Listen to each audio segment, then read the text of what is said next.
everyone, and welcome back to the MCP Major Season 3.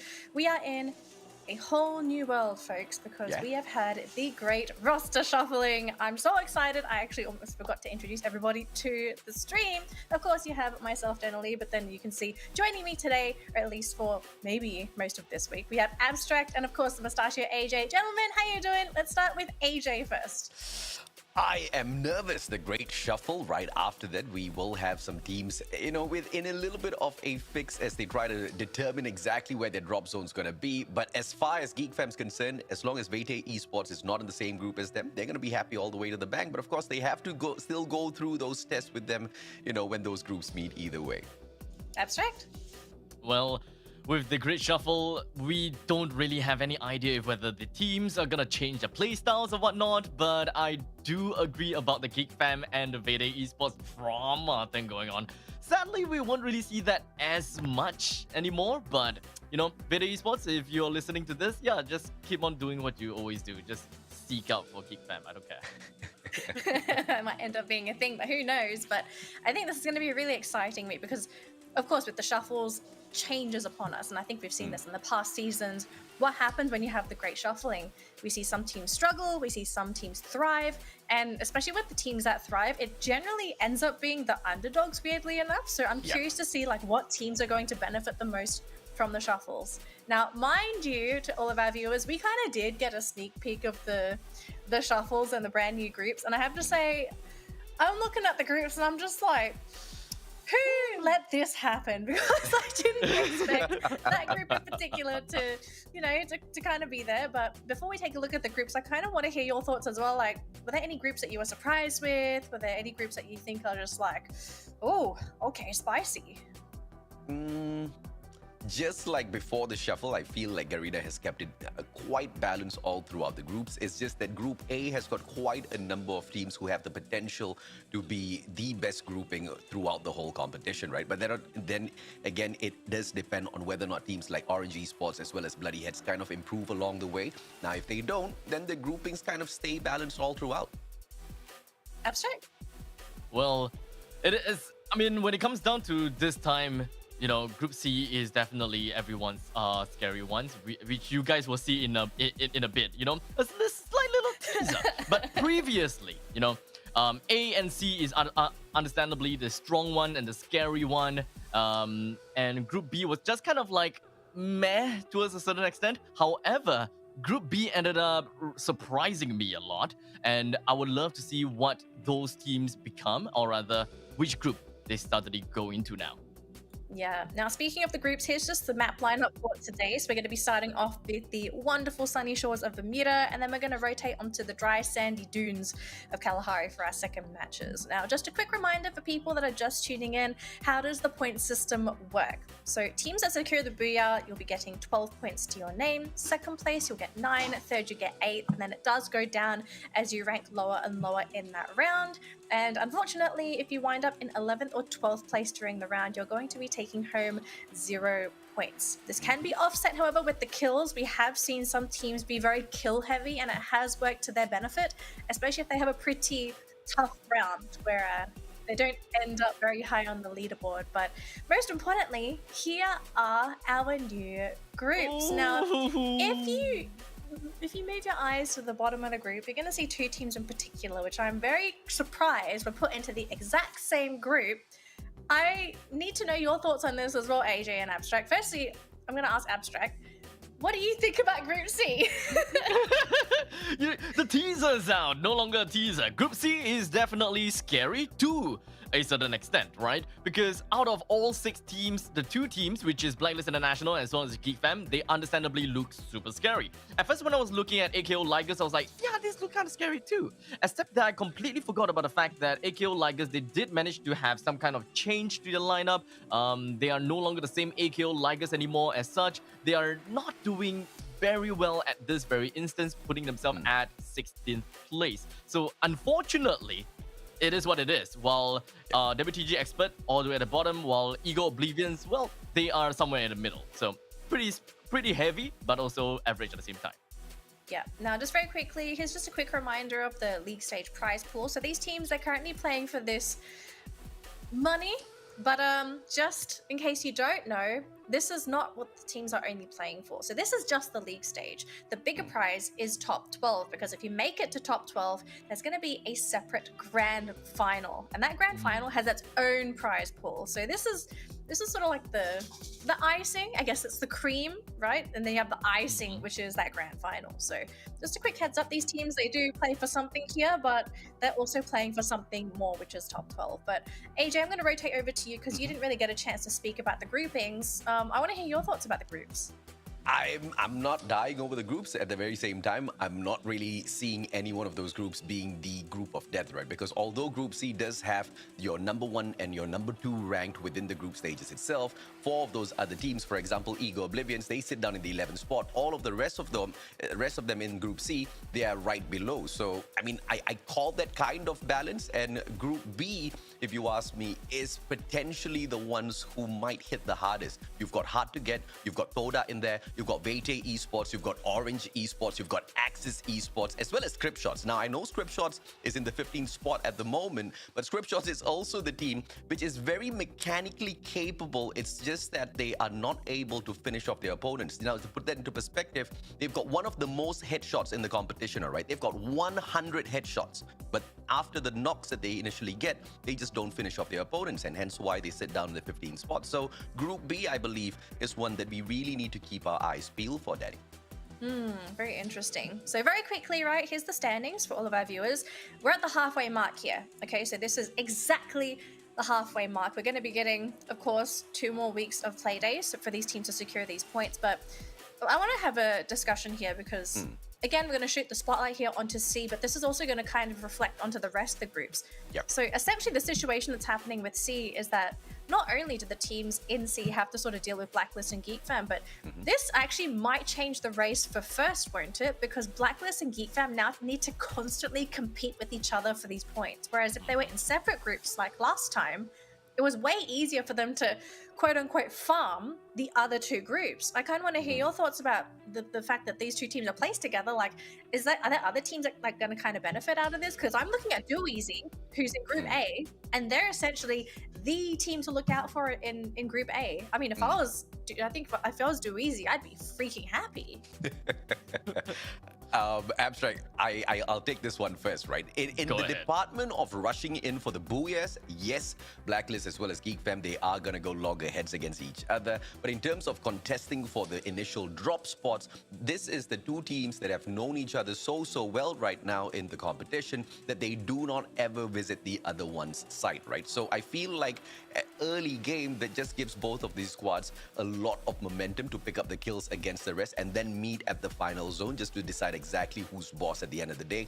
So I kind of like it. I mean, instead of them being grouped in other teams where you do have a potential of their drop spot being taken away, early game 50-50, it doesn't really bode very well. So the way it is, it's just going to be a final battle at the final zone, hopefully. Abstract?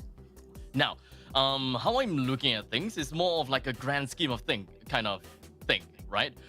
For Group C, the main thing that I'm looking out for is Blacklist International versus GeekFam, who have got who has got the advantage here, right? So if we just kind of break down Blacklist International, how they play and how GeekFam plays, Blacklist International is a team that usually plays a little bit more towards the late game. They are more of a post 12 minutes kind of team.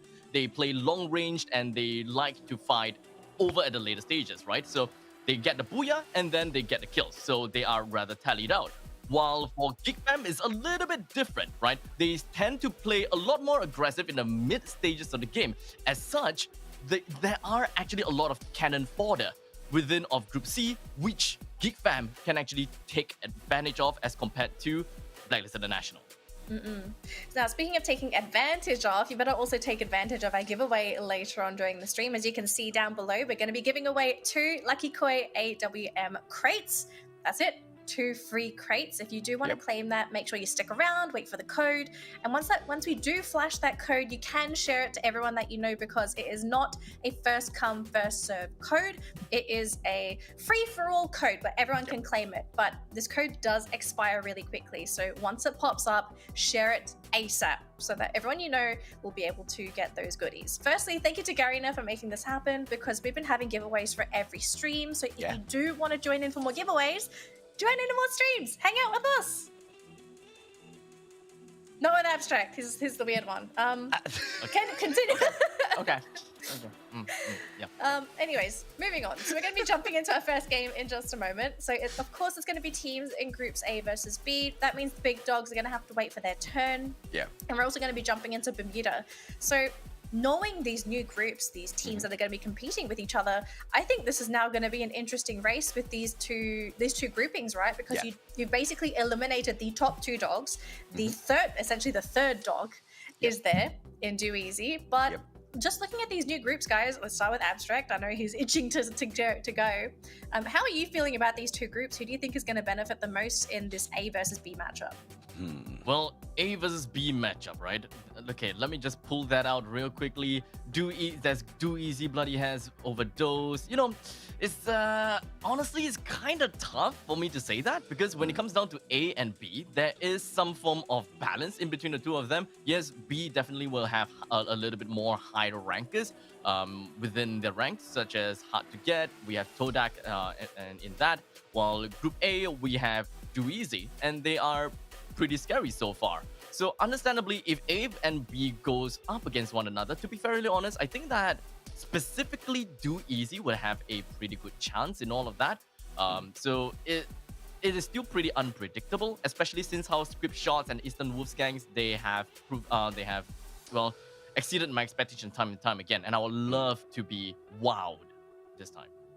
AJ, I want to hear your thoughts. Yeah, I mean, a majority of those who are not in the first and second spot and all the way down to the 11th spot, it's all just Group A as well as B, right? And like what we've been discussing even last week, but before that, right, Daniel, Geek Fam's Fikri 11, the one and only MVP. He's the one who picked up the best place from week number 2, just by very little beating Phoenix, who almost became a back-to-back MVP, guys.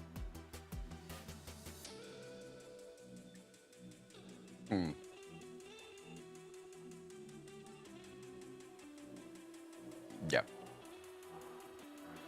So I don't know what it is with Fikri. This guy just knows how to survive, but also at the same time is able to just get all this damage in. Yeah. Is this actually a play you got to watch out for on Geek Fan? Because I feel like this is a rising star, if anything. Abstract, you go ahead. I'm still kind of on the fence about interesting. Geek Fan, to be honest. Yes, they are a really strong team. They have got some great aggression. Their mechanics are fundamentally good. We can see great amount of kills to their heads. However, there are times, or rather, they are rather inconsistent in the extremes, right? If they're going to have a good game, they're going to net a lot of points. However, if they are gonna be eliminated early in the game, it is a very there's some high possibility in that as well, because they don't seem to play in a way whereby they would they will have any ways to get out of bad spots. If they found themselves in a bad spot in the early stages of the game, like how Vede Esports always finds them, then they don't have any way out. Sometimes they may manage to, you know, kind of worm their way out of there, but in the end, it is just one person. He can't really get anyone out through the revival or through the vending machines, which is unfortunate sometimes. Yeah, we got our top 3 players coming in, but AJ, I kind of want to hear your thoughts actually on Fikri before we move on. You know, absolute deadly player. Yes, we can keep an eye on him, but the players inside of the game itself, because of the skin models being turned off, there's no way whatsoever for them to identify exactly who they're taking the gunfight up against, right? So it's going to be a GGWP for anyone out there in the battlefield when they do come across Fikri, because they don't know exactly when to run. And as for us, we can keep an eye on him, and I bet he will be performing as well. But I kind of feel Phoenix from the side of Blacklist International wants his MVP title back. I wouldn't be surprised, right? Having it stolen away from him a couple times.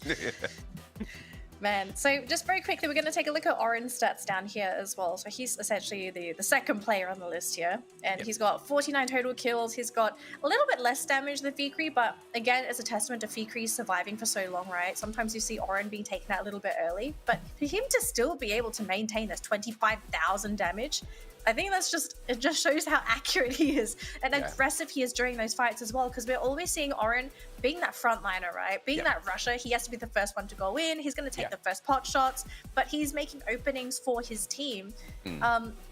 But just looking at some of the stats for Geek Fam, okay, and also with the groups as well, they're going to be a massive topic for us.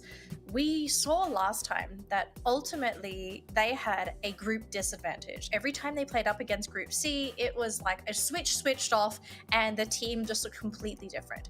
Looking at the new groups, have we managed to identify what was the issue with last season? And is the new last half, I guess, the first half of the tournament, have we managed to identify what the issue was with the two groupings and if the new groupings have actually fixed that? Honestly, when it comes down to that, I, at least for me, right, I don't think that I have an answer for that. The only speculation I have is the fact that they are mostly afraid of Blacklist International and they are not willing to go overly aggressive most of the time. So they're just kind of like chilling, laid back, and just not playing how they would usually play when it comes down to fighting against the other group. I'm not too sure about AJ, but that is what I feel. Potentially, has gotten a little bit worse, but here is our second best player of the week, Phoenix from Blacklist International. Once again, just missing out by a very, very little. And as you can see, 25k damage on the side of Oren, but this guy bags 30,000 damage for himself. A total of 20 headshots and 57 kills. I mean, almost 1/3 of his shots are absolute deadly headshots, Danny. Well, that's terrifying. Could you imagine, you just you run into Phoenix unknowingly. Run into Phoenix, and all of a sudden it's just like, bam! All right, you're out of the game. Go home. Don't come back. You don't come back. It's Phoenix. But you really just seeing the stats on some of these players, you just have to wonder, what's it actually like playing up against someone like Phoenix, right? If you could see the player names, what would your reaction be if you were in a gunfight with Phoenix? Run. I mean, that's one of the biggest, effects that the whole of Garena has brought into the competition is basically just turning off the kill feed. Now, there's no way at all as to judge exactly who you're taking the gunfight up against, and it's just such a tough situation to be put into, because that's one of the main information teams look at on whether or not to decide whether they want to engage or disengage. And now you just have to all base it on how your fight is going, whether or not you've lost one or two players. And some of the times it just gets a little bit too late, and if you've got Phoenix going up against you, it's almost a no-go. Yeah, anything you want to add to that, Abstract? Not really, to be honest, because when AJ talked about the kill feed being turned off, I feel that, yes, it definitely adds a higher level of intricacies into the world of Free Fire esports. It's definitely harder for a lot of these teams, and I would believe that could also be the reason why Geek Fam is a little bit, reserved. They can hear shooting going around, right? Correct. But is that Blacklist International? Do I really want to go for the third party kind of thing? Yeah. I mean, through their kills, we clearly can see that they are such a well-oiled machine out there on the battlefield in terms of taking those kills. Speaking of Geek Fam being a well-oiled machine, Exact from the side of Geek Fam, 48 kills overall in the competition, one of the MVPs of last week as well. I mean, so many of these team members from the side of Geek Fam stepping up onto the plate, Oren as well as Exact, now two of those names. And that's just testament to Geek Fam being that one solid team that you just don't want to meet out there on the battlefield. But Abstract, you are 100% correct. They are second-guessing some of the decisions as well on whether or not they want to go in for any battles. And yes, they've been super reserved this time around. Yeah, and then I guess additionally, so something that was new that was added to the season is the whole revive system. Like, do you think the fact that they've introduced the revive system, it sort of changed how some of these teams played? Like, would you play more aggressive knowing that there's a revive system available, or would you just play normally and say like, oh, we're just going to treat this as a bonus? How would you sort of approach this? Because it's a very interesting system. I don't think we've seen any other esport have a revive system. Yeah, indeed, right? They do. AJ? They do. I can't mention any names, but Yeah, here's the it's okay. problem. We don't care about them. Here's the the problem. The problem is a lot of the bottom dwelling teams are the ones who are reviving their own players a lot. And that's just feeding all of the top flight teams who are just finding kills on them. If you are a top flight team, it makes so much of sense to not finish off any teams. If you are mechanically sound, it makes so much of sense to always allow one player to survive the battle, back away, and then meet them later on, pick up more kill points. I think that's really true. I think something that'll be pretty interesting for us to sort of look at actually is the revive stats, right? I think it'd be really good to see the numbers, to see like what teams are reviving, because from what I've seen, I don't know about Abstract, I'll ask you in a second, but I'm seeing all the top dogs use the revive system a lot as well, right? We're always seeing Geek Fam getting revives off, Blacklist are always getting revives off, even Do Easy are as well. So maybe, is it just a double-edged sword, Abstract? What do you feel about the revive system? Yeah, it's definitely a double-edged sword, because there are different kind of people that have different kind of playstyles as well. It really depends on the coach too. They can look at it with a perspective of, we have a revival system. We know that we are relatively good with our mechanics as such. Let us go a little bit more crazy at the start. Try to net ourselves easy kills. That way, we will have a higher chance of being able to snowball into the game, considering all of the character skills and as well as passives, which can stack up, and it could help time and time again, and sometimes in that manner. So they would go for it. In fact, 70% of the time, 70% of the time, I think that it is worth the risk. And if it doesn't work out for you, it's okay. You can still kind of wiggle your way through to the last few circles, and that way at least try to go for placements instead of kills. Yeah, it's a really interesting system to have so far, but I think I've been really enjoying it just because it just gives it's just different. It's like completely new for us, because up until this mind-boggling. You think it's mind-boggling? Yes, ma'am. It's mind-boggling because, some of the teams are not taking full advantage of the revival system. Some of the teams are doing a lot with the revives, but just not being able to find themselves moving towards the final zone. See, I'll give you an example, right? Toda has the most number of revives in the competition so far, standing at 24. But they don't really stand very high on the leaderboards. They're still stuck in that 5th spot, right? And this could also be because the team feels like, because there's this revival system, they can get a little bit more aggressive in the game. But clearly that's proving to be not the wisest of ideas. Blacklist International, on the other hand, they only have 11 revives so far, and they sit down in that number 1 spot. Geek Fam, 17, they are the only ones who are using the revival system to its best state and being able to find that number 2 spot as well, sometimes interchangeable with the number 1 spot. But apart from them, not all of the other teams are showing true efficacy with the revival, which is what's boggling my mind. All right, we'll leave this mind-boggling decision, or at least discussion, for another day, because we're going to jump into our first game of the day. It's Bermuda for teams in Groups A versus B. Please take it away, Abstract and AJ. All right, thank you so much, Danielle, as we are going to be jumping into the match 1 of today, week 3, day number 1 between Group A and Group B. I'm pretty sure that everyone else out there is excited to see what kind of changes this new shuffling and this new grouping would have onto the game. But without further ado, let us just jump right in and take a look at the map with the flight path starting off at 9 o'clock, ending off roughly towards 3 o'clock, cutting through Katulistoa, Bimasati Strip, Observatory, Peak, as well as Cape Town. And not to forget, we do have a high loot zone that is right inside of Factory that kind of seems like Todak is going to go, unless they're going to be stopping off a Clock Tower first, then Factory. So what do you think about this flight path? What do you think about the other teams here, AJ? Well, Tactical Intex not really looking like they're in the best of spots, because Decos can most definitely catch a Rosso X out in the open. But hopefully those players will be able to turn things around and catch Decos instead. Eastern Wolves Gang as well as Axis, they cannot make up their minds. They are both flying towards the exact same compound, towards Cape Town. And at the very same time, both teams changed their minds and started moving towards Sentosa instead. And we are most definitely going to have them go up against each other. But of course, the one thing that I am upset about is, no matter how hard Do Easy works, even though the number 1 and number 2 teams not going to be able to play until we wait for Group C to jump back in here, they cannot climb up to that number 1 spot. They're 72 points away. Yeah, 72 points away is a really big number, unfortunately. But, speaking of big, we have a big team fight that will be going on in between of Axis Esports versus Eastern Wolves Gang, with one person down from Eastern Wolves Gang, but he's gonna be picked up. While for Axis, one person is already dead. And I'm not too sure how Axis is gonna take this lying down, because they are definitely backed up against the wall here, AJ.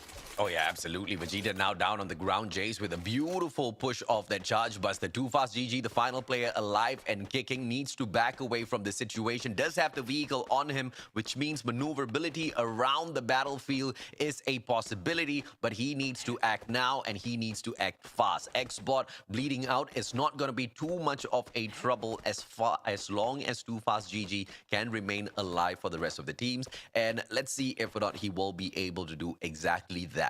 Abstract. Well, with that chapter done, Axis Esports would just need to find themselves more money, more coins to get themselves and, of course, get their fellow friends back through the vending machine. Otherwise, waiting for a revival point will also be a very good idea to one after another get someone in. However, you also have to be really careful as to teams that is around the area. In the meantime, we are really getting a lot of fights going on here, AJ.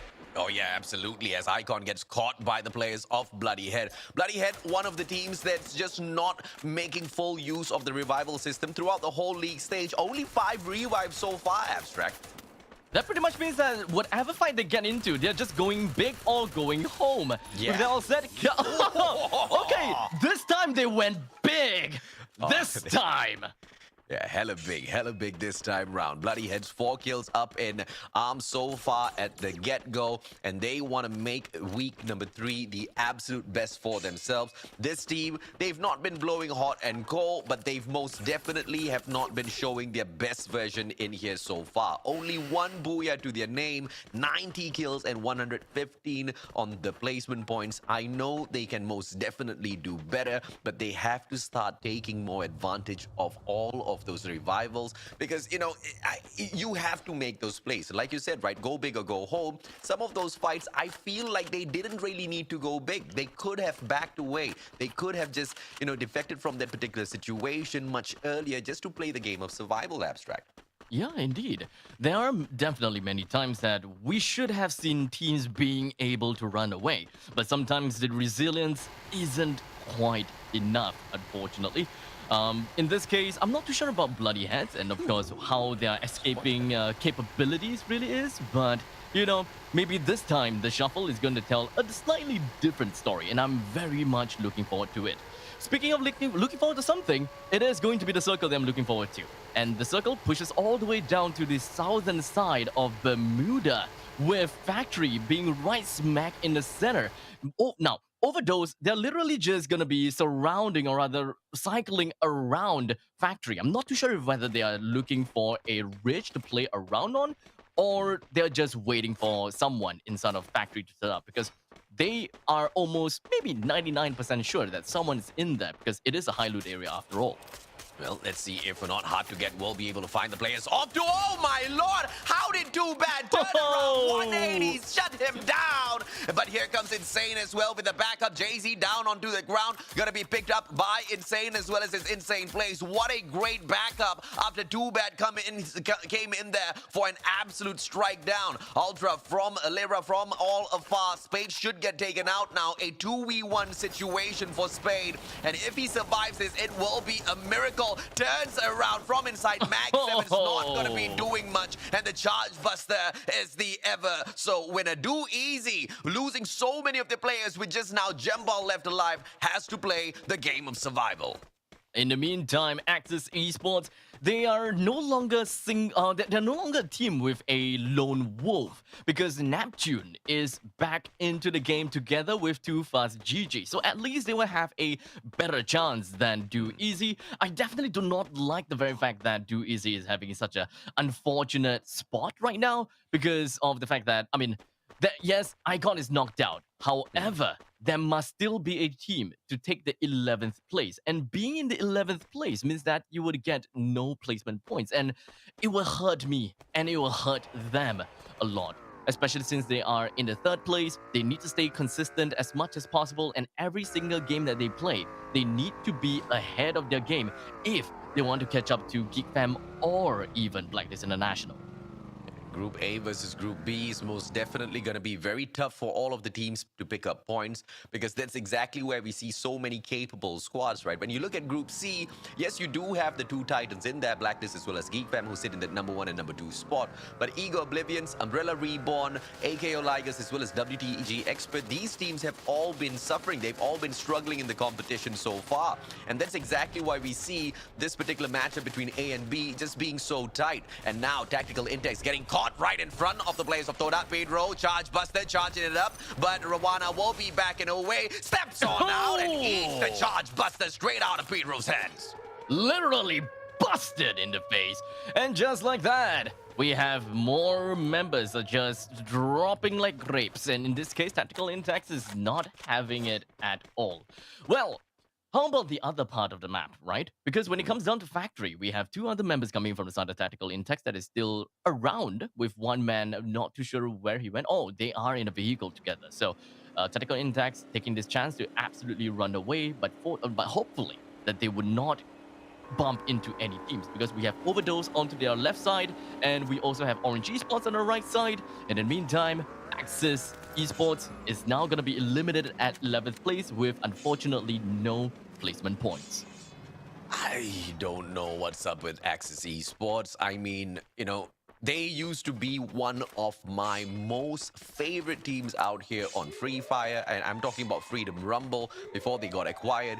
But now they just hit like a very, very soft tissue, and in fact, you just want to hug that tissue because it's so soft and comfortable. You don't feel like it's a threat at all. And Axis Esports, they're just not doing all that too much like all of these other teams. And I'm quite shocked to see that a team managed to back away from the players of Toda, that it being the players of Tactical Intex. But now Bloodyhead finds them. Mark knocks down Afik onto the floor, and he gets the kill as well. What a quick strike by Mark. But now, can Bloodyheads, can they keep this up? The players of Toda dropping back. They do not really want to take an aggressive fight. Script Shots, on the other hand, find the players of Do Easy. Too Bad as well as Jesbu. A 4v2 situation just to punish the players of Do Easy. But Lan as well as Veda, they need to be really careful as they approach the situation. They've got the perfect pincer spot, but if they do not step on quickly towards the attack, they might just see the rest of the Do Easy players drop in for the backup.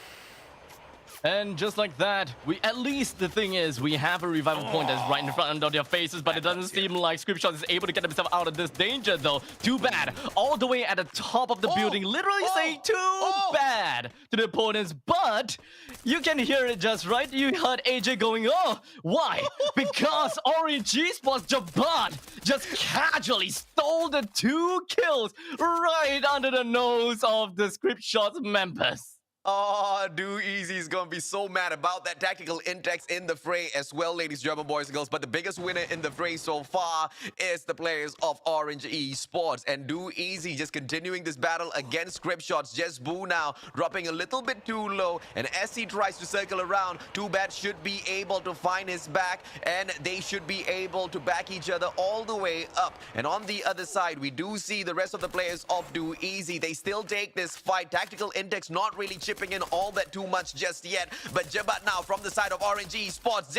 Jesbu can say bye-bye there, but Deco's not really finishing him off with an AC-80. Oh man, with the new circle up in the northeastern side of this current circle, literally encompassing the entirety of Pochinok. We have Todak in there, we have Bloodyheads in there, Hard to Get, as well as Eastern Wolves gang that is playing right by the extremities of the eastern side. Do Easy though, they do have a good amount of players that is actually pretty far away and far apart, because Jesbu is all the way alone, unfortunately. But now, let's zoom in more onto Orange Esports with Torm. He's going to be fighting against the members from the side of Script Shots, but it is going to be a 1 versus 3 after all. There's really not much places that he can go, not much things that he can do as such. That is going to be a total of 4 kills for the side of Orange Esports, while Script Shots, unfortunately, gets eliminated at 10th place. Yeah, Script Shots, especially Perrin, learning the tough lesson as to why you do not shoot anyone out in the open, because you get shot too, my friend. you get shot too. Glue walls just not played at all. Script shots still look as questionable as ever in terms of the decisions they make in the game. But tactical intakes now coming in here for a drive-by. The players of Overdose are not going to show their faces at all. Tactical intakes, their car all lit up, and they have to take the engagement against the players of Overdose. One monster truck parked right in front. Is this going to be a GTA, ladies, gentlemen, boys and girls, Grand Theft Auto? But no, they want to stop by and take the attack. Shooks finds the back of Kimioso. Let's see who else they find. Shot on the ground as well. Shooks gets knocked down onto the ground. It is a 2v2. Rescue right on top together with Dadad. Are they going to be able to circle on around? They have got the shotguns. Dadad, Chart Buster as he charges it up. Tactical index gets busted away. Overdose, guys! It is all about the overdose! They made so much sounds, and they have been overstaying their welcome here. As such, our swordfishes are now gonna be coming into the fray, and we're trying to be going for a couple. Oh! Dadad, what are you doing? Just randomly, casually running past the glue wall, only to be nutted by that grenade. And Overdose Esports, they may have won that battle. Unfortunately, they lost the war against Todak here, AJ. Oh yeah, absolutely, man. Thoda just hearing the sounds of battle, and they do not care if they don't know exactly who's going in there for the fight. All they know is they desperately need some kill points, and they desperately need some more booyahs on their side to catch up with Blacklist as well as Geek Fam before they even start playing. Do easy. They struggle, and Thoda's going to be absolutely happy with that Orange Esports, keeping the pressure on the players of Do Easy, breaking down their glue walls one by one. Decos takes Jempal out with the grenade, and that's about it. The finisher comes through. Do Easy with the players of Orange Esports with 6 kills in here so far. Abstract. Well, what can I say right now? We have a total of 7 teams that is currently still available, and the circle is not helping. This is literally a city circle. The entirety of Pochinok is inside of here, as that is going to make chaos into greater chaos, as all of these teams is pretty much going to be enveloped by the embers of hell, because it is going to go down into chaos soon, AJ. And this is just the calm before the storm, despite hearing all of these gun sounds coming in from this VSS. If the chaos itself is the calm before the storm, I do not want to know exactly what chaos sounds like, man. This is just absolute insanity, insane. Picking up the 7th kill for the team, and Do Easy eliminated in the same process. Orange Esports taken out of the equation as well. I want to know exactly who the Slayers were, but it doesn't really matter. Thoda with the quadra kill feed on so far. Eastern Wolves Gang are the next team who are going to be in trouble. But Waitay Esports, they position themselves right beside Bloody Heads. McRory has got the farmers in hand, but needs to heal himself up. Let's go helps him up as well. Carloy together with Morgana towards their left, but hard to get. Shots from afar. Vete 4 bits takes down Shadow, but no kills coming through just yet. But let's go now, chipping in all of those shots as the players back away. Hard to get. They remain surviving in here, and now Vete Esports, they focus on Bloody Heads. They're just gonna be running right inside the house and just waiting for the perfect time as McRory trying to and hoping that he'll be able to get a decent amount of shots coming in from his double barrel gun, but zooming right on to Let's Go. He takes 1 down while Daemoon himself is going to be incapacitated as well. But fortunately, it is a execute versus a knockdown, so it is not that big of a deal for our members here from the side of Veda Esports. They took what they wanted and now they're running away, but they gotta have to be really careful though, because Todak before Veda Esports even jumped onto Bloody Heads, Todak saw Vede and they had eyes on Vede. So right now, if they're running back, they need to be really careful about the fact that Todak Esports, they may actually want to bring them down. Todak lying in wait. Let's see if or not they can find the players of Eastern Wolves Gang before it gets a little too difficult. But Vete Esports rotating right behind them. Boda, they hear those footsteps. They want to go in for the attack. And Spark starts things off with the player of Bloody Heads from in front. Bloody Heads, on the other hand, taking the fight straight up against Hard to Get. Mark knocks down Insane. He himself gets taken out of the equation. Jay-Z strikes right back. And Bloody Heads now, they only have 1 final player. Is this going to be a game of survival? Toda helps out Bloody Heads, and they start firing against the players of Hard to Get. But unfortunately, Morgana gets taken out by the one and only Eastern Wolves Gang, Stua. This is scary. The entirety of Todak is just gonna be putting themselves all the way onto the third story, not gonna be caring about anyone else at all. And Monito, that grenade smashed the opponents into smithereens, and that might not be the only thing that we might be seeing soon. The time turner is now forced out by the side of Vede Esports. No more time turner onto their side unless another person has a time turner. Monito not gonna be landing any more grenade shots, which is rather unfortunate at this point in time. But it is still too early for us to say anything as Spark gets a knockdown to the Jace. Jace is pretty much going to be out of commission for the next few seconds, or maybe just completely dead now, as we are now closing up to the final fight, AJ. Yeah, Todak going up against Eastern Wolves gang, ladies and gentlemen, boys and girls. Monito down on the ground already. He's gonna bleed out to playing the game of survival. Has got the M1887 in his hand. Charge Buster on the hands of Fall MX, and he manages to get one knock. But Pedro comes by, and he gets the final kill. Todak secures the booyah. It is Todak after all, guys. Todak coming in with the booyah that is going to make things absolutely beautiful to their overall standings. After all, this is a great start to their battle. It's a great start to their day. I really hope this Swordfish is going to carry on even further and just keep sweeping. And I feel like that's exactly what they are going to be doing in the competition moving forward, right? As long as they can get through the next matchup with a similar performance as well, we can say that the shuffle has done them a lot of good. And then we have to be a little bit patient to catch the action between Group B as well as Group C to see if or not they can still steal those booyahs away when the leaderboard's leaders step right back into the fray. Well, one thing that I want to give attribute to, of course, is going to be that high loot area, right? I absolutely love high loot areas. I always drop into high loot areas. And Todak, they did not immediately go into the high loot area, and they only went in after a while, right? The thing about high loot areas is the fact that you are really getting a lot just in being in one zone, right? A lot of glue walls. You're gonna get quite a bit of grenades. Actually, grenades maybe not that much, but glue wall there's an abundance of glue walls inside of the high loot area, and that is also one of the reasons and how Todak can play a little bit more aggressively based on their playstyle, because it is always the glue wall that dictates the pace of the game. If they don't have enough glue walls, they can't fight. If they have enough glue wall, they will do whatever they can to put their opponents on a disadvantage. Yeah, and Insane, we saw his plays earlier on with the Mag 7, but immediately switches it out with the SVD as well at times, just so that he has got the long-range viability. But overall, it just wasn't the best of games for them, right? Toda, on the other hand, 6 kills in hand. They played the game of patience very, very well, and then finally stepped out of their very humble defense as they try to take the final circle. They found the Eastern Wolves gang, and the Eastern Wolves gang, as well as Toda, they were already in towards that final circle so much earlier on, but it was the game of patience on the side of Toda that kept them alive and kept them viable for that final fight against Eastern Wolves gang as well. It's all about the decision making, and they seem to have made the best. Welcome back, Danley, on that note. How do you feel this first match went on? Very unexpected for me, actually. I was not gonna lie, I was expecting Do Easy to be able to finish higher that round, because I thought, here's my thinking, okay? Do Easy had a fantastic week last week, and I thought they would carry the momentum over. Little did I know how competitive this grouping was going to be. We've shone the spotlight so much on Group C.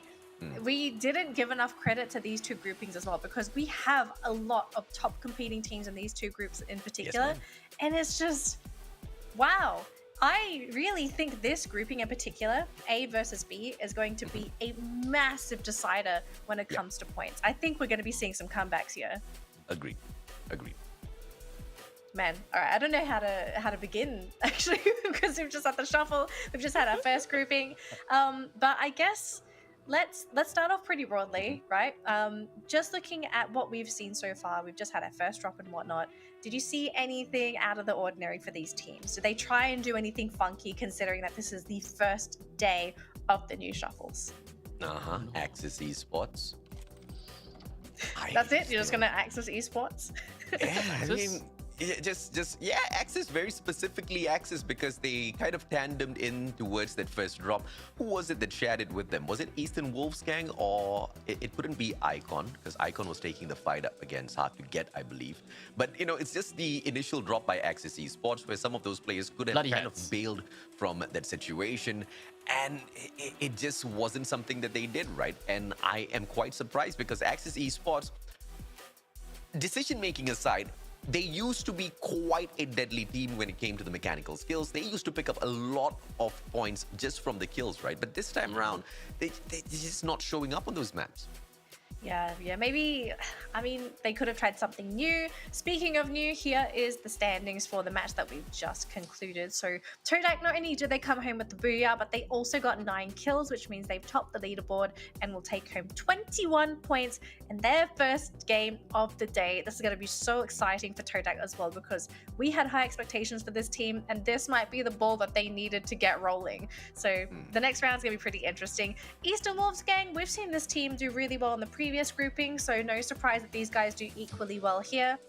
Hard to get, able to finish in third with 16 points, and then we have Bloody Head with 12 points. Orange with 11, VC with 11, 7 points to Overdose, 4 points to Do Easy. Bit of a shock at this one. I was not expecting Do Easy to not even get any kills before they went down. Bit of an improvement for Tactical Intex. I think this is something that we're still kind of hoping for Tactical to come back. Maybe first game isn't quite it. Maybe it's going to have to be the second game, or give the team a couple days to sort of figure out what's going on with these new groupings. But very quickly, player data, Pedro in top spot here with 5 kills to his name.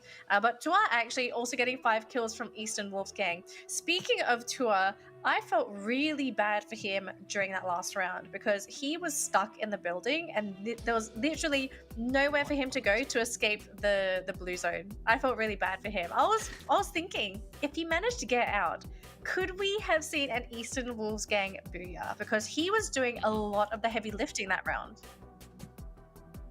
Honestly, when it comes down to Eastern Wolves Gang, I thought that they really had a chance, right? Because when it comes down to the final circle, that game was actually to anyone.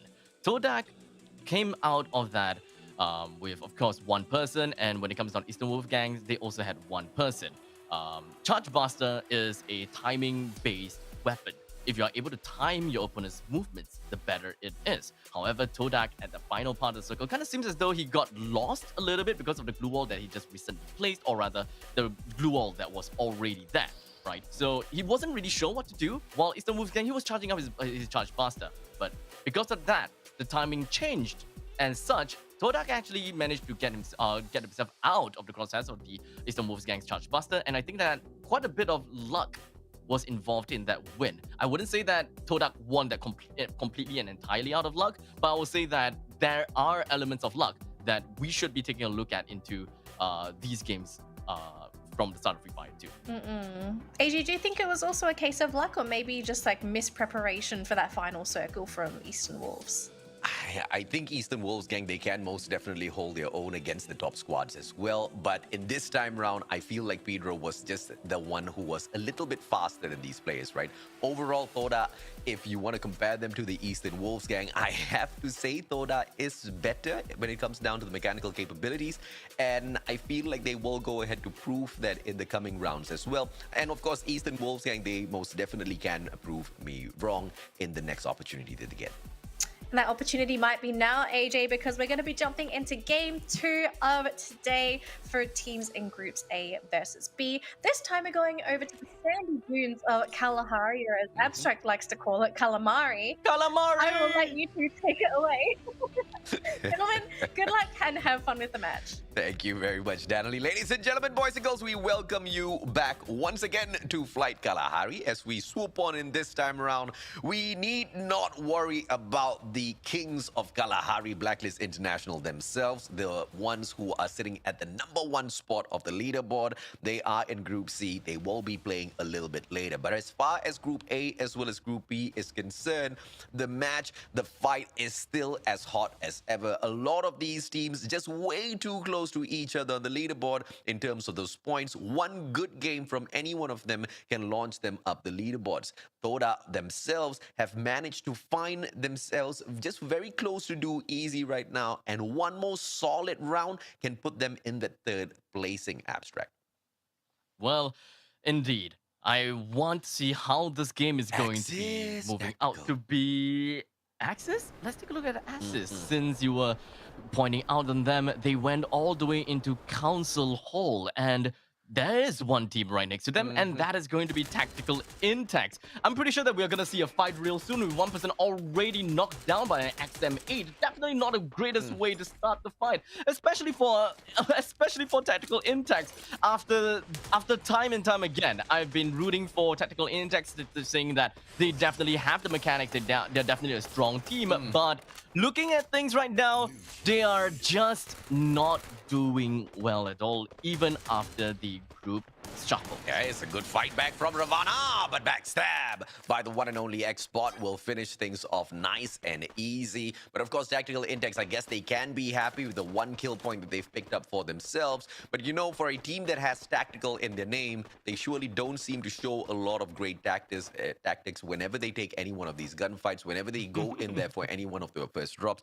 I'm just mind blown with how many mistakes can one team make, and it just seems to be so consistent. But you know, speaking of a team that makes mistakes, here's Axis Esports with their own fair share of mistakes in the competition so far. They got away with the battle at Council Hall. The question here is, can they continue surviving? Because very close to them is Overdose as well as Hard to Get, two supreme teams. And if they move on towards their right-hand side, on the other hand, towards the place of script shots, they will stand a stronger chance. But there's no zip line moving on towards the combine of script shots. So that's going to be a problem here.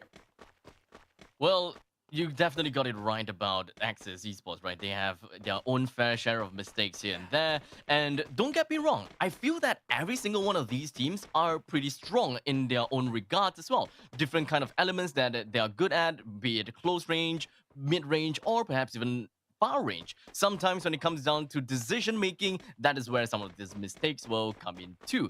As such, I feel that when it comes down to looking at MCP Major Season 2, a lot of these teams are actually pretty balanced, pretty close to one another. Like, we don't see a team that is completely out of each other's league. For example, if I'm just going to be putting Hard to Get together with maybe Axis Esports, I would probably say that Hard to Get probably will win 7 out of 10 of the times. You know, 70% win rate is not too high, and well, you still have some chances of losing. And this is what I'm trying to get into, right? The main thing about MCP Major Season 2 is about capitalizing people's mistakes, because it's not about playing the best. It's not about playing the perfect way, because it's really hard to reach there.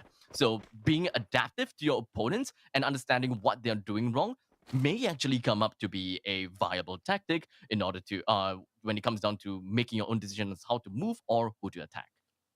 I cannot help but agree with you. I mean, but my only point is, if you're going to try to take advantage of your opponent's mistakes, you first off have to make sure you yourself... Not make a mistake? Yeah, don't make a mistake, because, you know, then it's a little bit of a GG as you're trying to see. It's just like, you know, there's a saying in Bahasa Melayu, jaga kain sendiri sebelum jaga tepi kain orang lain, right? You know, you have to... Well, that's long. Yeah, you just have to look at your own back first before you start looking at the faults of others. And I feel like, unfortunately, a lot of these teams, not a lot, some of these teams, I have some discussion with their coach to go, I guess, in terms of how they strategize their approaches to some of these compounds. But now, look at Eastern Wolves gang. They're backing away. This time, this fight starts off early. Perhaps it will be their opportunity to turn things around. But Afix already hot on that bike. Oh, no glue wall. Backstab. Can Tua get it? Blows out the Mag 7, but the auto shotgun does not get the finisher. And Tua, that information goes back out. But Spark taking those shots out. And yes, one more shot for Spark. And he manages to catch Tua through the back. Spark does not let him go. AC80 on for the pop. And they go in and strike first. Eastern Wolves gang now, they have got one player in a better position, which is Monito. But he himself backs away from this fight. It is always the AC-80, AJ. This gun is just absolutely ridiculous. You know, just 2 shots the enemy at times. Like, most of the time, it's just like 2 shots. And it is also a devastating weapon against glue walls because it stacks up in terms of damage. The more times that you hit the same enemy, the more damage that it receives. And in this case, it's such a viable and versatile weapon that I feel that you gotta have it, right? This is kind of like a standard meta loadout at this point in time, right? Your support gotta have to have a charge buster and an AC-80. That is like the dream loadout, so that you are able to deal with mid-range and long-range combat with AC-80. And when it comes down to close-range combats, when you are forced to do so, then your charge buster will come in handy with a single shot in the head, or perhaps even the chest, would be more than enough to bring down your adversary. Players of Dota very slowly approaching the rest of Eastern Wolfgang Spark. Can he catch out Monito? Monito just behind his cap. Oh, charge buster! Shut down perfectly! Pedro! But chill with the AC-80 from above helps Pedro out. And there you go. They will be able to pick Spark right back up to his feet. Fall MX as well as Tua. Together with Jace, they back away. But towards the hands of Vaytay Esports perhaps. But for the time being, what matters is Eastern Wolfgang. They survive. One thing that I am very curious about the teams that are outside, such as Eastern Wolfgang, Todak, as well as Icon. I really want to know if anyone had the active ability of K. It is very important, especially when it comes down to this current meta, since the circle closes really quickly. You need to have that EP build up very quickly, and that is what K brings onto the table. Just one single person enables your entire team to be able to play at the outside of the storm for a lot longer, provided that you all move together. So if none of these teams have got K's active ability, they're going to be burning through their consumables as well as any form of their healing products really quickly. And if they decide to pick up a lot of healing products like McRory here with 7 of it, they are gonna have a little bit of an issue when it comes down to capacity. M14 long-range combat ability together with the AC-80 combo. Vaytay Esports really putting the hurt onto Icon. Mio now outside of the safe zone and the pressure from those shots. Mio, this is not the right time to be healing yourself up, and Forbits together with the help of his team members knocks down that glue wall, takes Mio for a meal. Unfortunate for Icon. Bad decision making coming through once again through these plays. But now 2 more players left alive. Flame together with one. One tries to hold the team back, and Flame uses that opportunity to run away as far and as quick as possible. Question is, will Daemoon find him? Will Daemoon be able to cut off his runaway point and shut down the hopes of Icon Esports? And I feel like that is gonna be the case as Flame gets caught out now. Icon is eliminated in the 11th spot. Not again, Icon, not again.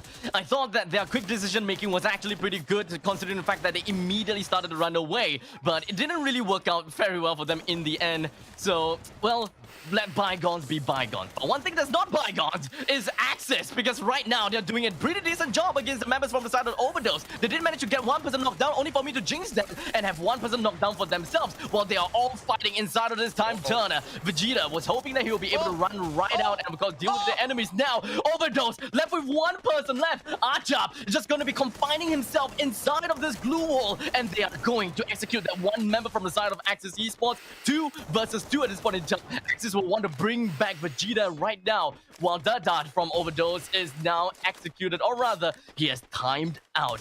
2 versus 3 Overdose.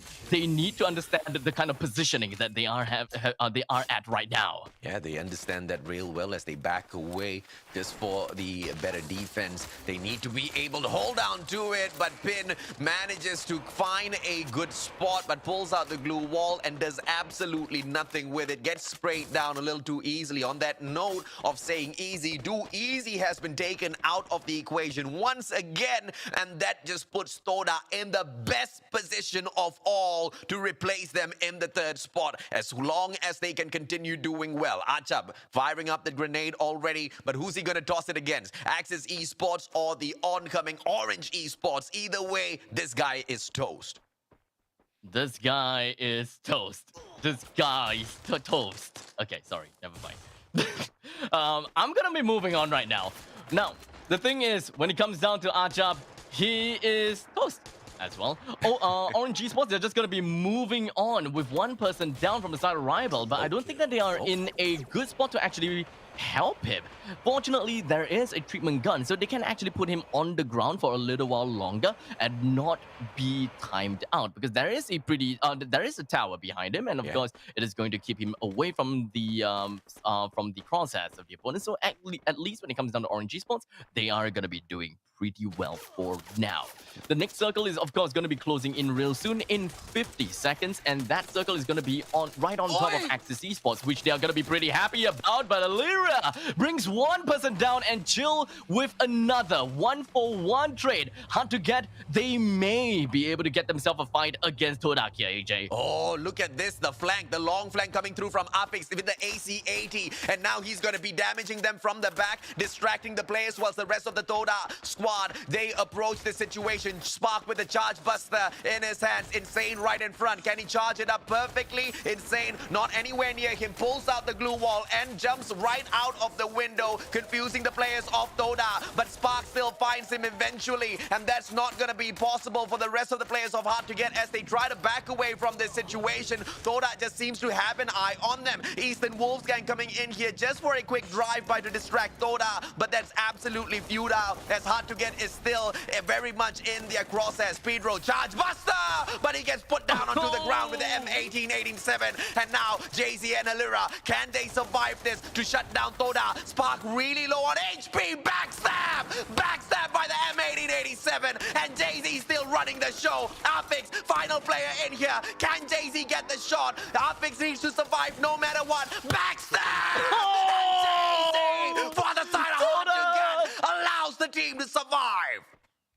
Boy, oh boy, what a nail-biting match coming in from these two. I gotta have to say, both of these teams have played their hearts out. We've Hard to Get at the top with only one casualty. They must be really happy with what they have done so far. But unfortunately, they have overstayed their welcome right at the southwestern side of Santa Catarina. That means that they're going to be swallowed by the storm, being gate-capped by bloody hats. In the meantime, Veda Esports, they find the members from the side of Eastern Wolfsgang, leaving that one person still gonna be suffering outside the storm. He's having a little bit of a difficulty staying out there. And just like that, it is gonna be Maunido that gets eliminated, and so is the rest of the members from the side of Eastern Wolfsgang. Alira, 14 HP, and Daymoon will happily pick up that kill for himself as Hard to Get now gets eliminated as well. Bloodyhead with only 3 players jumping into the fray. They now face off against Vete Esports, who are holding on to the tiny little island right in front of them. Let's see if or not this shipwreck can be a good home for the players of Vete Esports. Either way, Bloodyheads, they need to start moving now. Scriptshot still alive and kicking, and this is really shocking if you ask me in terms of performance. Can they continue moving on and then shut down Axis Esports as well? Axis Esports in a great position to redeem themselves for all of those previous misplays. Is it really gonna be time for Axis Esports to show what they're made of? Unfortunately, they are not the only team which is 4-stack strong, because we have Orange Esports, we have Scriptshot, we also have Vede Esports. But maybe Vede Esports will not be part of the equation soon, because they are gonna be fighting themselves a fight with Bloody Heads, while Dadat finds a member from the side of Bloody Heads. So we're literally gonna be looking at a Bermuda Triangle inside of the circle, and this is gonna be tough. Not really inside the circle, but more on the extremities of the circle. Vede Esports currently with a total of 8 kills to their name. There is gonna be a time turner that's going to be popped, and that allows Let's Go to pop off that bubble and brings the 2 other members down with a simple shot in the chest, filling them with lead. Let's see if we're not filling them with lead will be enough, as all of these players just use their tactical ability to back away, picking up all of their team members at the very same time. Good grenades coming through. Tom manages to find Vegeta, and now the players of Axis Esports in a lot of trouble. Parent gets dropped down onto the ground. Script shots. They see those trades coming back through. Axis! They now take the backstab through the window, but Xlan just playing the game of survival. Mini Uzi in hand has got the mobility on him, but in terms of firepower, they're not going to be able to take this over. Overdose gets eliminated in the through process. Xlan down onto the ground now. Axis Esports, only one more player now to deal with, but too fast. GG wasting a lot of time, but Xbot turns around, shuts down the final player. Great play by Axis. 11 kills in here so far, and so much closer to a booyah. And not to forget, all of their members is still alive. However, the remaining players from the side of Vayde as well as Orange Esports are also very healthy. So this point in time, the game could literally go to anyone. And this is also gonna come down to some factors of luck. Who's going to be the one in the crosshairs of the opponents, and whoever is definitely gonna have a really tough time. And at this rate, Vayde Esports finding themselves right smack in the center is just asking to be pincered and sandwiched by these two teams. And truly enough, the members from the side of Orange Esports as well as Vayde Esports, they found Axis. They brought them down to justice. And it is going to be left with 4 versus 4 game with Orange Esports 2% down. AJ, things are starting up. Yeah, make that 4v2 now. Tom and Decos down on the ground, make that 4v none as Orange Esports is eliminated. Vayde Esports pick up the booyah.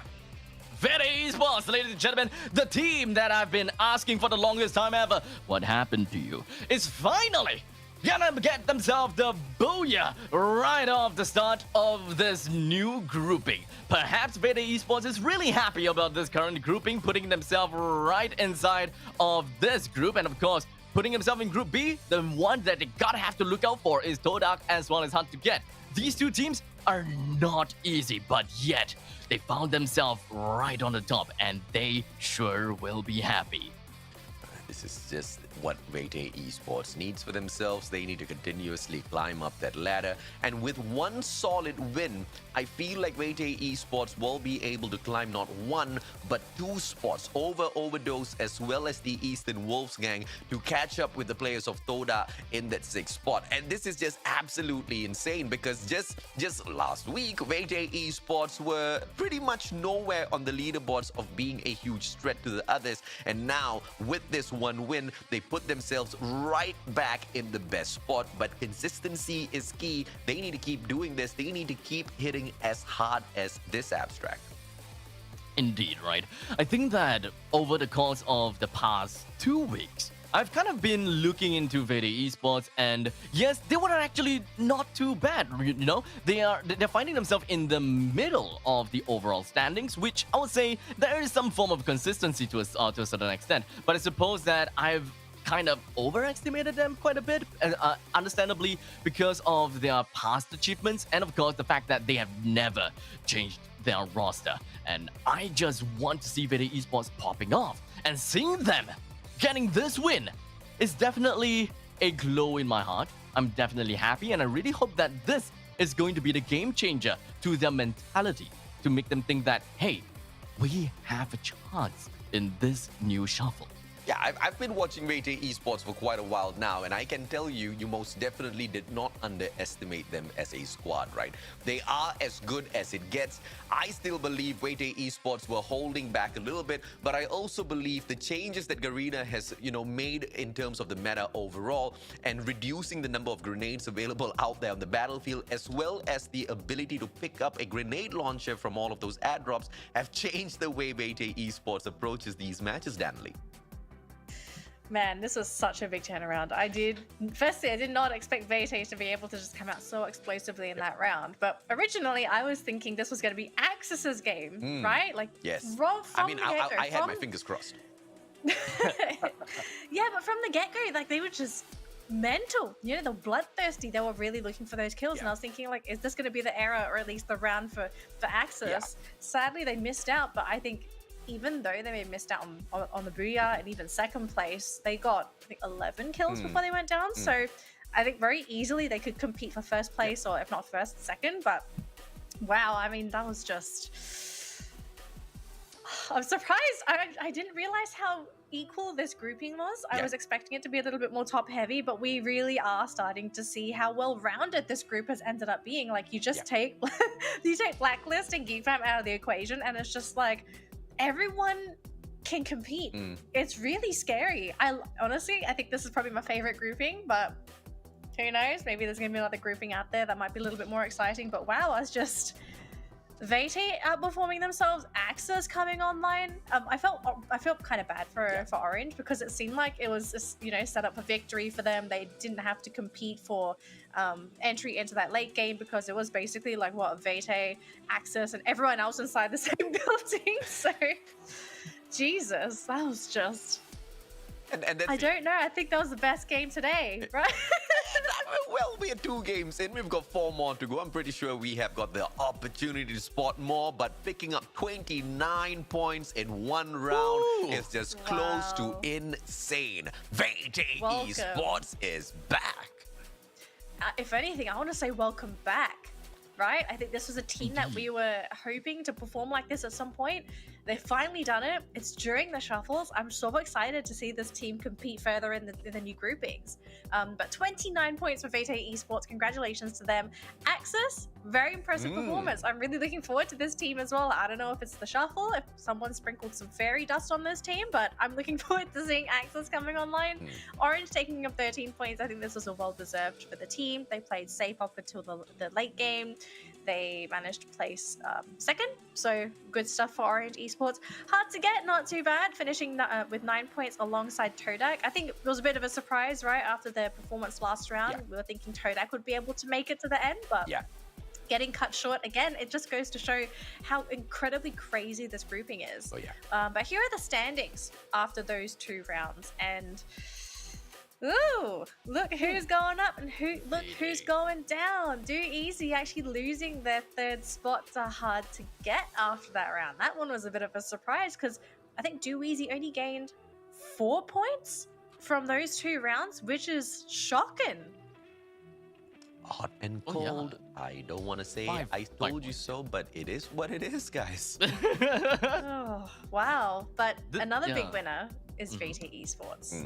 6th place. This was where they should have been from the get-go, right? We thought this team was going to be, heck, I think they even deserve to be 3rd if they're able to solidify their performance. But wow, Vayte Esports, looking forward to them. Finally, I'm just waiting for them to show up. I've been harping on them since week 1 and week 2, and they're just like not really showing me their appeal. But now, I would love to see them going out even more. In fact, Vayte Esports in Group A and B is supposed to be that powerhouse. While in the meantime, since they are still in 6th place, I would not say that they are a powerhouse yet. As such, this is probably the only time and the only grouping, A and B, where we would not be able to see one of the scary teams out there, Blacklist International as well as GeekFam. Because if we look at hard to get, Do Easy and Todak, which is in the 3rd to the 5th place, we definitely will look at them and we'll have this thinking whereby all the other teams in this bracket, they can catch up to them. There could be a possibility that they don't even get any booyahs because of certain levels of inconsistency or perhaps just rising levels of competition. Now here's the player data for those 2 rounds that have just happened, and AJ McRory's back. 7 kills. This is the McRory we're so used to seeing from the previous seasons, and personally, I hope this continues. What do you feel like actually changed for Vayte overall, though? Because things did have to change. You did mention the grenade changes and Vayte not being able to rely on them so much anymore. But what are you currently seeing from Vayte that's changed from the first half of Season 3? I kind of feel like they're bringing out the aggression a little bit more. Yes, they're still leaning onto McRory for that support, but it now depends on whether or not he can find the right ammunition to annihilate his opponents, right? Picking up the M14, it gives him that long-range engagement ability, super high damage as well, and he's known as one of the one-tap kings out there. In Free Fire, you don't really want to hold down that shoot button and continuously spray. You're not going to be able to control the recoil, but this guy is a master at just tapping that button one by one, but it's just pretty much as fast as holding it down because of how quick he is with his mechanical skills, right? And it was just a matter of time before they stepped right back up. But I still feel like it was intended in terms of their performance for the 1st and 2nd week. They didn't really want to show up all that too much for a reason. They didn't want the bullseye on their backs. I mean, you look at the teams like Blacklist as well as GeekFam, everybody's trying to read their playstyles. Everybody's trying to see exactly where does GeekFam go in and drop, exactly how they maneuver around the battlefield when they take a certain compound. And that's the kind of information nobody on the side of Vayte Esports wants to give away. No, absolutely. But speaking of Blacklist and Geek Fam, it looks like they're going to be coming and at least stepping up to the plate now because it's time for Group C to play. But at the same time, we're going to be saying goodbye to Group A. They'll be sitting on the sidelines as they'll be playing after this round. But B versus C, this is going to be a pretty interesting matchup because I think, would we all agree that if we leveled all the groupings in terms of power, right? Is Group C the strongest? Is anyone disagreeing with this? You think Group C is has the got strongest two group? good teams, Blacklist as well as Geek Fam. Apart from that, the second best is Axis Esports. You guys know, I mean third best. You guys know exactly how Axis Esports is kind of doing. What more for Umbrella Reborn, AKO Ligers as well as WTG Expert. Group C is definitely not the strongest group at the moment. Oh, you think it's not? No, I was taking into consideration you've got literally the top two teams, right? And these two teams essentially you have to wrestle those two to get the booyah. So you don't think it's the strongest group? Oh, Okay. Abstract. I want to hear your Interesting. thoughts. What do you think? Yep. So for me, I feel that whichever team has the powerhouses is naturally gonna be the stronger team, or rather the stronger group. Understandably, because if you are gonna be fighting against a group that have all average players, that means that there is a chance for you to win or lose, and you will try to go for those fights. However, if you are gonna be putting yourself into a group against Blacklist International as well as Geek Fam, naturally for me, I would change my playstyle completely because they are a strong team. So not only because of the fact that they have strong mechanics, that's why they're a strong team, but because of their influence that makes them a strong team. They effectively make people change the way they play. And that is why when a team is good, the favor shifts over to the powerhouse side a lot more than the weaker team's side. Because let's not forget that the powerhouse team can still feed on the weaker teams in their very own groups, which makes things even more difficult if the powerhouse teams get stacks because of their passives.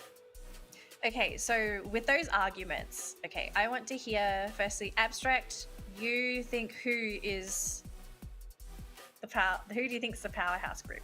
Well, Group C for me. Group C. Still. AJ, I want to hear yours because you said it's not C. Group B. Ooh, okay. Interesting. I like that. I like that. I like this as well. I think it'll be pretty interesting because now I get to see your arguments put to the test, right? These two groups, we've got AJ's group versus Abstract's group. They're not really your groups, but play with me here. All right, let's just No, jump I into the like game. this competition. All right. Speaking of competition, let's jump into it. It's game 3 of the day for groups B versus C. It's game 1 for these two.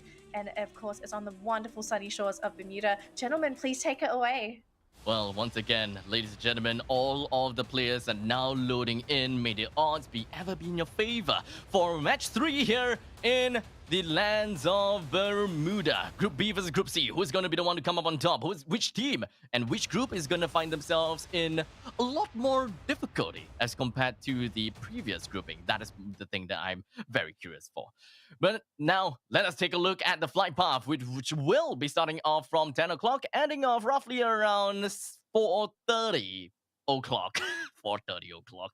Well, for now, the flight path cuts through Katulistiwa. We have it through the side of Bullseye, Peak, Kota Tua, as well as Sentosa. So a lot of these teams will be able to make their way to literally anywhere. But I don't want to talk about all the other teams for now because it seems like we have some form of gunfight going on in Observatory.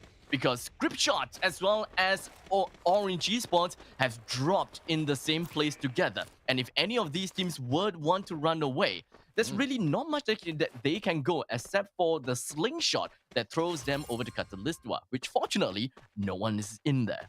Yeah, good move coming through from Orange Esports, avoiding those early engagements with the players of Script Shots. And this is once again one of the changes that Garena has brought in that allows some of the not so aggressive teams to have the viability of survival early game, because all you need to show is your willingness to fight and your opponents have to play the guessing game. Do we want to go ahead or do we want to back away? Because you just never know exactly who you're going up against. I mean, one thing's for sure, when you drop into Bermuda, you're not going to go up against the players of Geek Fam as long as you don't drop into Clock Tower. But, as far as, you as a squad is concerned, you're not just worried about them because there's so many other teams out there who can damage you in the exact same way as well. And the players of Toda picking up on Factory, this puts them very close to Geek Fam. I'm just curious on whether or not we will see these two teams go up against each other as the players of Geek Fam try to maneuver in towards the next safe zone abstract.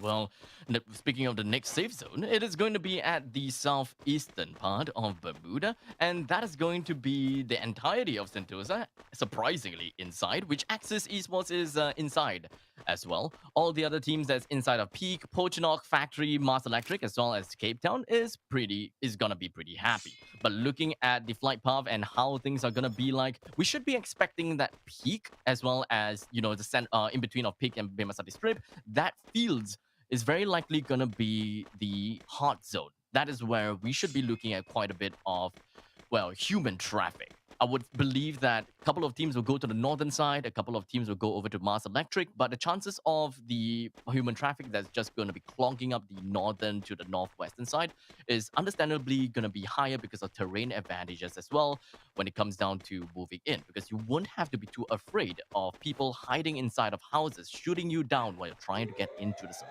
Big brain play coming through from Toda. They know that the zone is going to be pulling the players of Geek Fam directly towards them at Pochinok, and hence why they immediately back away towards Mars Electric to continue looting up the area, and Geek Fam's not going to be catching them anytime soon. Script Shots, on the other hand, as they try to find a little bit more of those loots, it seems like they have sniffed out the position of one of the players from the side of Hard to Get, and Hard to Get is already firing at them. Shahid almost down on the ground, manages to drop the beat, heal himself up just a little bit as the rest of his team members try to help him out with those gunshots just to hold back the players of Hard to Get. Jay-Z now on the rush as they try to look for these early kills.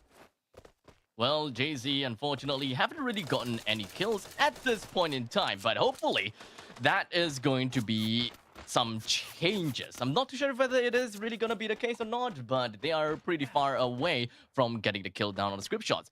However, they don't necessarily have to be overly aggressive. They don't really have to move away from their spot, considering the fact that they are literally in the way of Script Shots from getting into the circle. So just hold your ground, watch them, and just keep them at bay. That is the best thing that you can do, rather than just running into the opponent's faces when they should be the one that's running over to you. But this time, the situation's a little bit different because I believe that the players from Hard to Get actually saw Shahid moving alone. And thus, it gives them good meaning to just rush right in. I really wonder what was Shahid thinking, dropping back and holding the fort.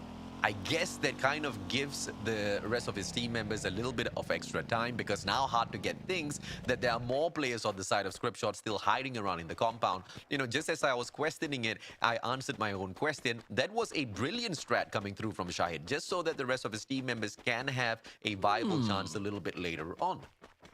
Okay. So that is kind of like a sacrificial lamp. Right, yeah. Smart place. Seems like a sacrificial lamp place. However, that also means that Shahid has pretty much lost everything that he had possession of. But maybe, just maybe, he dropped all of his items to his friends and just waiting for his death as such. He will be able to scout out the places. I thought that this is actually a pretty galaxy brain thing going on from Shahid, because he went on into the circle first, which is inside a peak. Understand if whether there is anyone in there. And if the answer is no, then that is a free entry for Script Shots. Geek Fam right behind the players of Hard to Get. Shadow, let's see if or not he will be able to perhaps turn around and pressure the players of Geek Fam later on. I'm pretty sure Hard to Get will be extremely ecstatic to have the opportunity to gatekeep the players of Geek Fam. And of course, they will be ecstatic when they find out later on that it was Geek Fam. For the time being, they don't know exactly who's in front of them. But Geek Fam, they will be able to stroll right on in towards the next zone. They spot a car. Are they going to be picking it up? I'm pretty sure you have to over at Bermuda, but it is a matter of choice at the end of the day. Blacklist International, quite close to the danger zone, but not as close as Axis as well as Toda. Toda on the approach to the players of Axis Esports now, and that might spell trouble for the Axis brand. Well, Axis though, I really want to find out more about them. They are inside of Sentosa. They are not necessarily alone though. There is a wild swordfish that is down south of them, and it kind of seems as though Axis Esports would definitely want to head towards the northern part of Sentosa just so that they will be able to keep themselves inside of the circle. Or are they? Do they want to make themselves over to the main island, or do they just want to play right by the edge? In the meantime, AJ, Vede. Yeah, it's the one-tap king back on his shots, man. And the Farmasters allows you to take those shots a little bit closer to each other. Vete Esports making quick work of the players of Umbrella Reborn. But let's see if or not that continues. iPants, he backs away from the situation. But Geek Fam, they might be able to find a few Vete Esports players strewn out in the open. Can they now take all of those kills? Geek Fam now right in front. Orin as well as Man04, they approach this situation first. Forbis, he steps on up in front. Vete Esports. Orin drops the beat, gets the speed boost and backs away from the situation. Let's go. Spots his back with the charge buster, but he doesn't need to do much as McRory strikes with the grenade first. Orin down onto the ground, but Zach will be able to trade back out. Let's go. It's a 3v3. There's a no pickup zone for the side of Orin. Man04 exposing himself. McRory spots him out. Has got the M14, but Orin places the trap, and he will be able to find Forbits. That now opens up the ambush for the rest of the players of Geek Fam. Let's see if or not that trip mine will make the play for Geek Fam.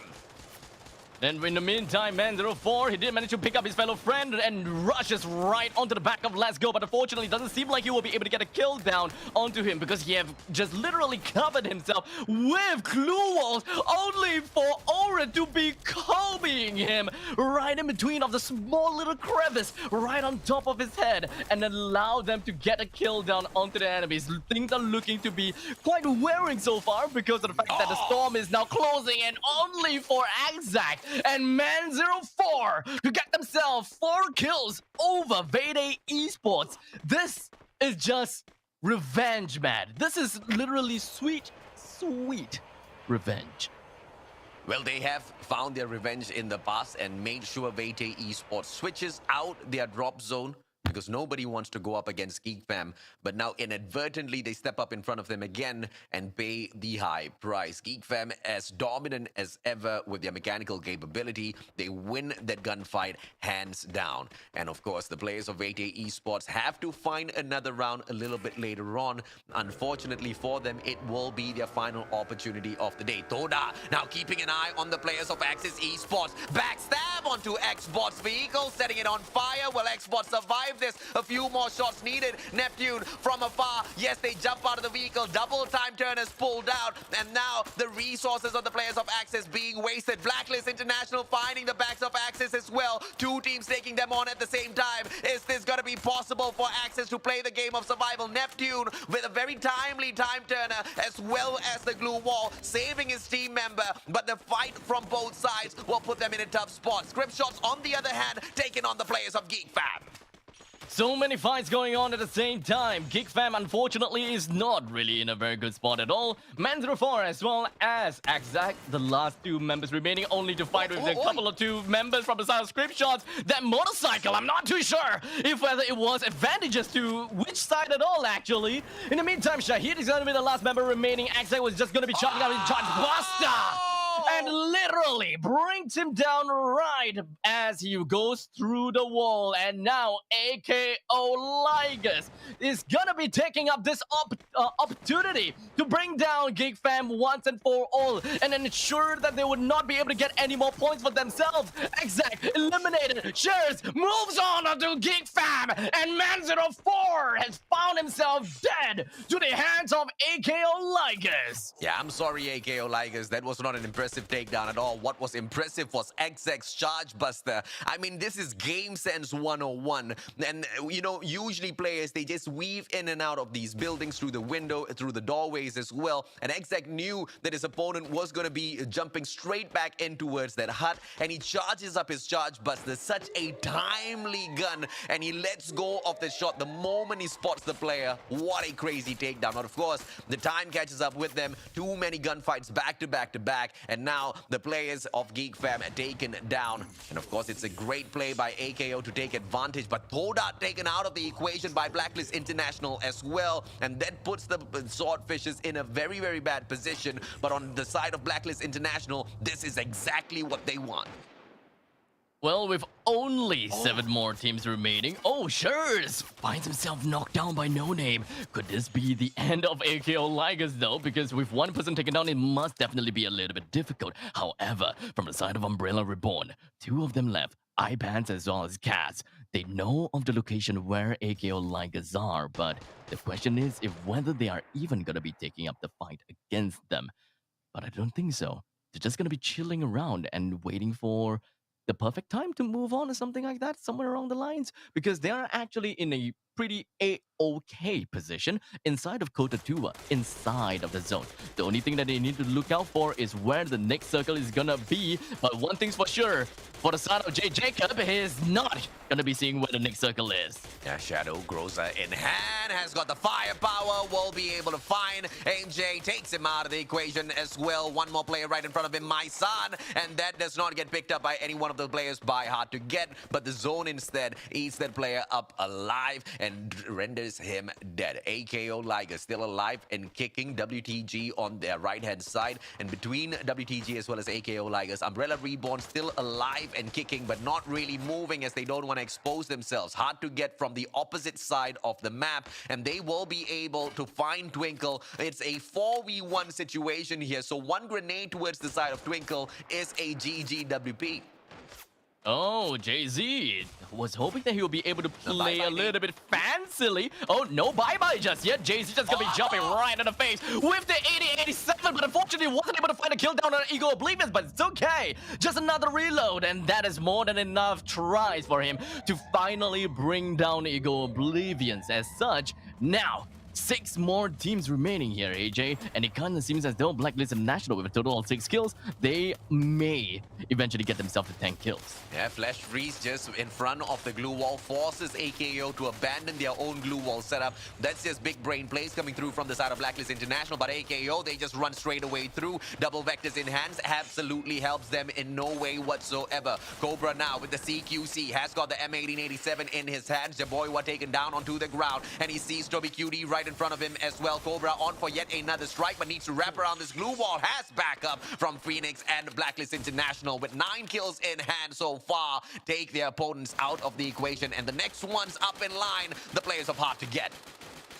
To add salt into wound right now, it kind of seems as though the members from the side of Blacklist International is having such a good time, all the way at the top of the hill, while Blacklist International takes out the last of Orange Esports, as well the last of Umbrella Reborn. Is Blacklist International literally going to be blacklisting every single one of these teams here with their superior verticality? They are definitely going to be quite a force to be reckoned with, and hard to get. I'm not even sure if whether they are able to get themselves out of here while they're actually looking at someone from the side of WTG Expert. I think that is probably the only way to get one more kill. Yeah, the zone now with the players of Blacklist International. Not only do they have the zone, they also have the #1 spot in the leaderboards, which means everything is in their hands. They don't need to over-aggress. They just need to take a couple of steps forward, but that's not something they will be doing right now, because a couple of steps forward will expose all of their heads, making the headshots from the side of Hard to Get be a little bit too easy to take on. Shadow with the Groza in hand. 8 of these glue walls to maneuver around the battlefield with, and I believe Hard to Get will be able to get in towards the next zone. But as they are traveling in towards the next zone, that's exactly where Blacklist International can take advantage here. Oh, it kind of seems as though the member coming from the Hard to Get is going to be slowly making his way over closer to the members of Hard to Get. In the meantime, Zapnu, only with 42 HP left. He literally barely survived the fight against Vine. And now it is going to be 3 versus 4. Blacklist International all the way at the top of the verticality rate, while Hard to Get, they are closer to the bottom side. They definitely still have a chance here. However, the amount of glue walls that they have is probably going to be the undoing. Yeah, Alira here just giving that backstab a opportunity. Shadow has got the M79 in hand. Launcher. Will he be able to get it? Yes, he gets a double, gets the triple as well. Zapnu and Cobra still alive and kicking. This is a 3v2 situation. The Filipinos have a strong chance of securing the booyah. Cobra, the lethal one, 1v1. Jay-Z versus Cobra. Is this gonna be a possibility? Cobra, can he save the team? Double barrel shotgun! But Blacklist gets taken out, and Hard to Get gets the booyah! I gotta have to say, Shadow. The guy that we should all be looking out for, right?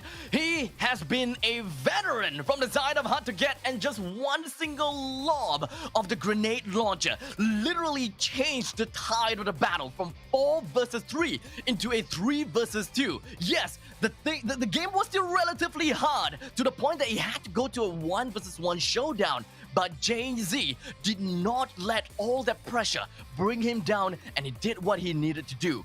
And that was assassinating the Cobra.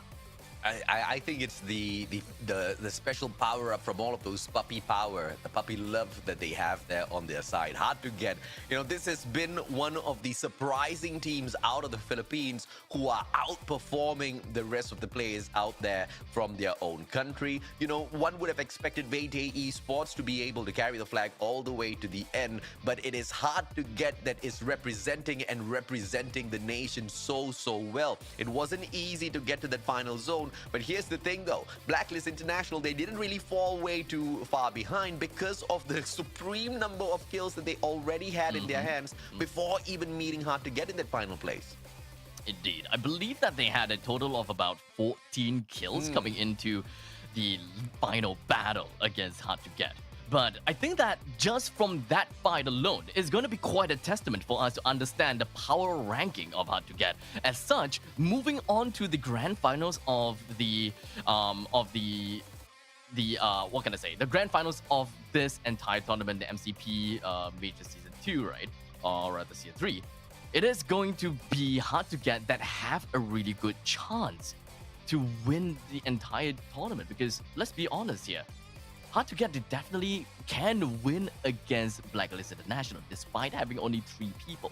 And this is what practically is going to be putting myself on the edge of my chair, because anything could happen. Our favorites could very well be dethroned.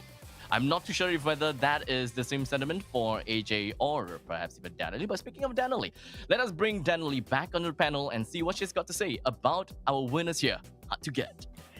Man, I thought Blacklist was going to take it. I was so happy with their positioning. I just thought the fact that they had the high ground, I thought it was just going to go in their favor. But I loved how the rock ended up being their biggest enemy, right? That low ground rock played such a big role in Hard to Get actually being able to survive that engagement. Because I think if it was just a case of glue walls, I think Blacklist would have just won outright. Yeah. I think that team overall skill-wise, if you include running around, juking, shooting, and having to throw down glue walls, they would be a superior team. But the fact that they were able to juke around with the rock, and I think just the random grenade coming out of nowhere just really shocked Blacklist. Like, you could see the immediate... what's the perfect word? Panic set in. I could see from their movements, right? Like, the instant panic. They're just like, oh god, there's a grenade! And all of a sudden they couldn't be the aggressors anymore. They had to play defensive because they had to think like, okay, where are these grenades coming from? Because we can't see these players behind that rock. So just the fact that you can use your environment to throw your opponents off, I was just so impressed. And Jay-Z, he saved the game. You know, all it took was just one play, and it's against somebody like Cobra. You know, it's one of the best players in Free Fire, and he was able to beat him in a 1v1. That was incredible. Oh yeah, absolutely right. And in his CQC on top of everything else, and of course Hard to Get will be very happy, but Blacklist International, they'll maintain their dominance in the competition, even though they don't secure a booyah. Their mechanical capabilities sandwiches their points 24 over 21, even if the booyah is picked up by Hard to Get here, Danley. Yeah, I mean, I think if anything, Hard to Get's happy they got the booyah at the end of the day, right? Because that's an extra 3 points. It's not going to Blacklist, so for Hard to Get, they're going to be able to climb higher in the leaderboard. I mean, if anything, I think Blacklist is happy, right? It's like, yeah, we got second, but most importantly, they're solidifying their lead because Geek Fam, I mean, they got eliminated early, but look at the kills. Yeah. They managed to compensate their placement points with 8 kills. Oh yeah. So this round, very, very top heavy in terms of kills, but we're also starting to see what we were expecting from these groups, right? The top teams are the top contenders for game 1, and it could be a similar situation for game 2. Now we're gonna jump into players MVP right now, and who is sitting in first place? Oh. Phoenix able to secure that first place. AJ, okay, so we know that Phoenix has had his MVP stolen a couple times by Geek Fam. Yeah. Do you think just the fact that these two teams are now in the same group, do you think Phoenix is actually going to be able to outplay Geek Fam's MVP stealing shenanigans? Because it doesn't seem like, I mean, this is a bit early, it's just game 1, but it doesn't seem like it's going to be a very easy grouping for Geek Fam at all. Yeah, it's not going to be easy for Phoenix to continuously pick up his MVPs because we know exactly how aggressive Geek Fam is in the kills department. But I feel like as an individual player, Phoenix most definitely has been giving us consistency regardless of the groups that he goes up against, right? And we can most definitely continue betting on that, Danley. if you want to keep betting, do my, do whatever you want to do. But we are, gentlemen, halfway through today's matchups. I actually can't believe we've already played 3 games. Yeah. We do have 3 more coming up next, and our next map is going to be Kalahari. But before we jump into that map, I do believe we're going to go for a quick break so that all of our viewers can go freshen themselves up before they come back for the next 3 games. We get to go to the toilet as well. I know you two sort of need a drink of water because you're casting fire. This is why I love having you two on the panel. Thank you very much. More than drinking water, I think I need to pee. That helps too. So before we let you go to the loo, very quickly, do you kind of want to unwind any of your thoughts before we go for that quick break? Let's start with Abstract so that AJ can sort of focus more on holding things in.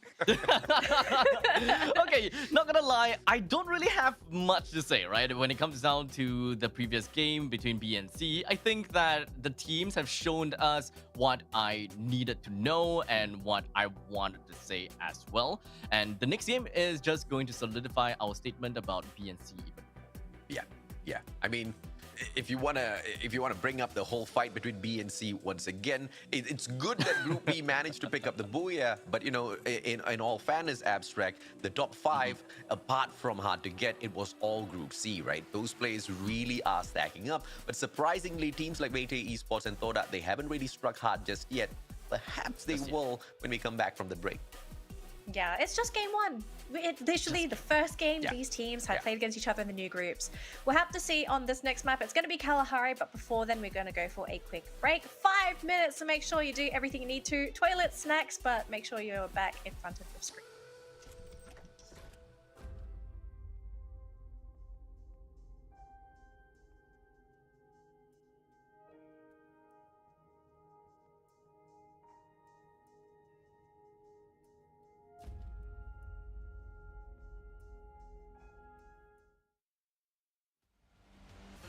Can they address upon some of the most dangerous players? Eva Radicals, yes, from the back, but it will be...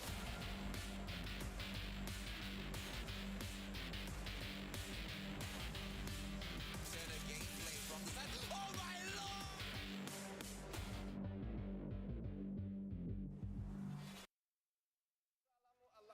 We are BTS! 프리파이어와 방탄소년단이 콜라보레이션을 진행하게 되었습니다. 네, 방탄소년단 스타일의 이모치가 궁금하시다면요. 네. 우리가 디자인한 코스튬을 입고 싶으신가요? 그러면 프리파이어에 접속하세요. 많은 깜짝 선물이 기다리고 있으니 프리파이어와 방탄소년단의 콜라보레이션 기대해주세요. 네, 많은 관심과 사랑 부탁드립니다. 프리파이어! 프리파이어!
아살라무 알라이쿰. We are BTS.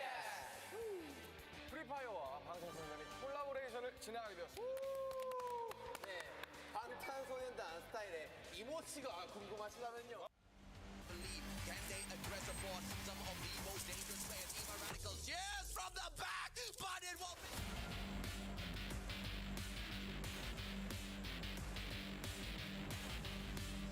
And a gameplay from the back. Oh my lord!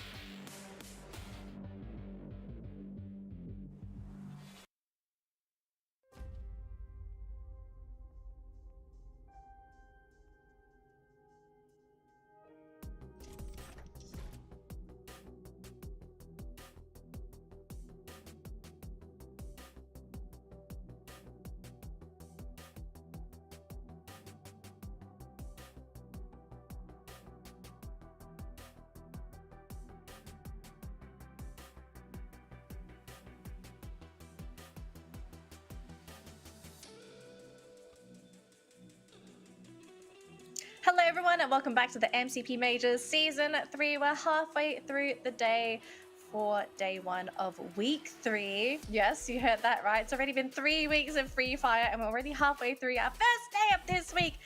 This week's exciting in particular because we've had a massive group shuffle, which means our groupings are completely different. We don't have any teams playing in similar groups, which have also resulted in some very interesting matches. In particular, the next match we're going to see is a really interesting one. We've got some top dogs playing up against what we could say probably some of the best teams in the league. So far, the groupings for B versus C, I'm a pretty big fan of. A versus B was pretty interesting, but I think B versus C is a whole other monster in itself. Kalahari is going to be our next map. And gentlemen, Someone say calamari? Calamari?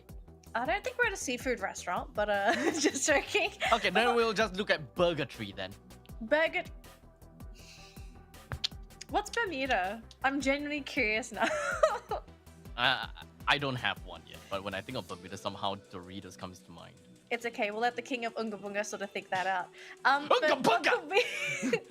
what could we sort of expect coming into this next map? Because it's going to be Kalahari, and we've already seen how this grouping actually played out, and I think we did have some pretty unexpected results in this grouping. Yeah.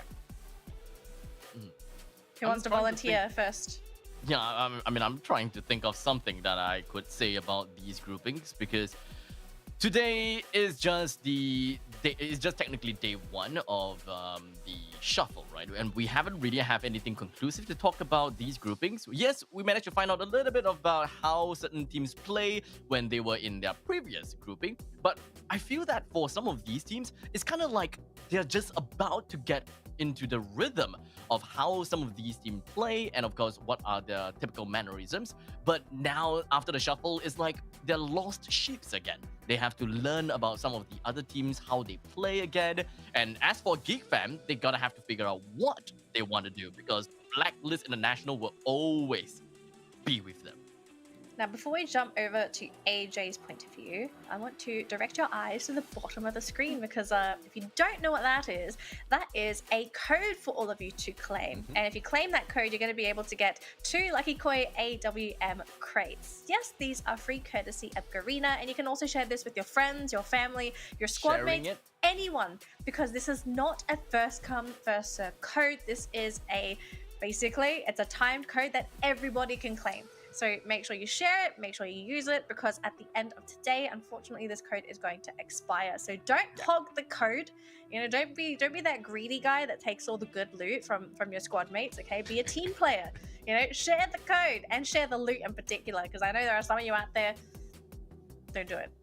Bad experiences. I mean, no matter how good of a squad you are, you always fight for good loot. Yeah, you have to fight the enemy and your teammates. Anyways, let's talk about happy thoughts. The happy thoughts being this next matchup.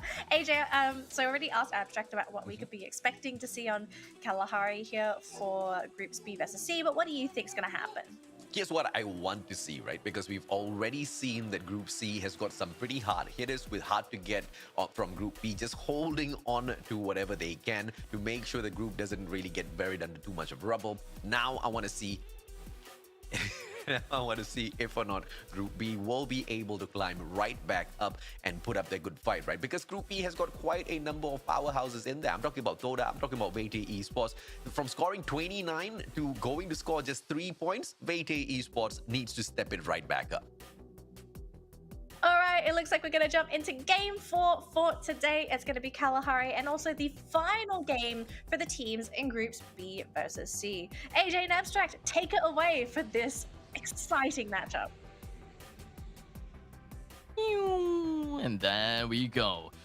We have the plane that is going to be bringing us to the land of Kalahari. Almost went there, but we didn't. Batch number 4. And this is the last time that we will get to see Group B for today. How are they going to be stacking up against Group C? Are we going to be looking at how to getting themselves the Booyah again?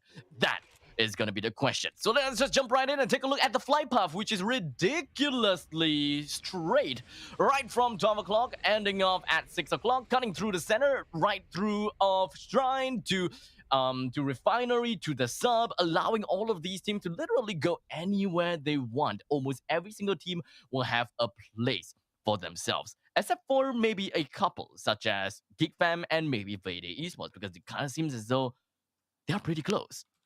Yeah, let's see if or not they will be taking those early engagements against each other. Toda, full squad in here, nothing for them to worry about except for those few stray shots coming through. And in the maze, they drop on into whether or not they will be able to survive this initial battle.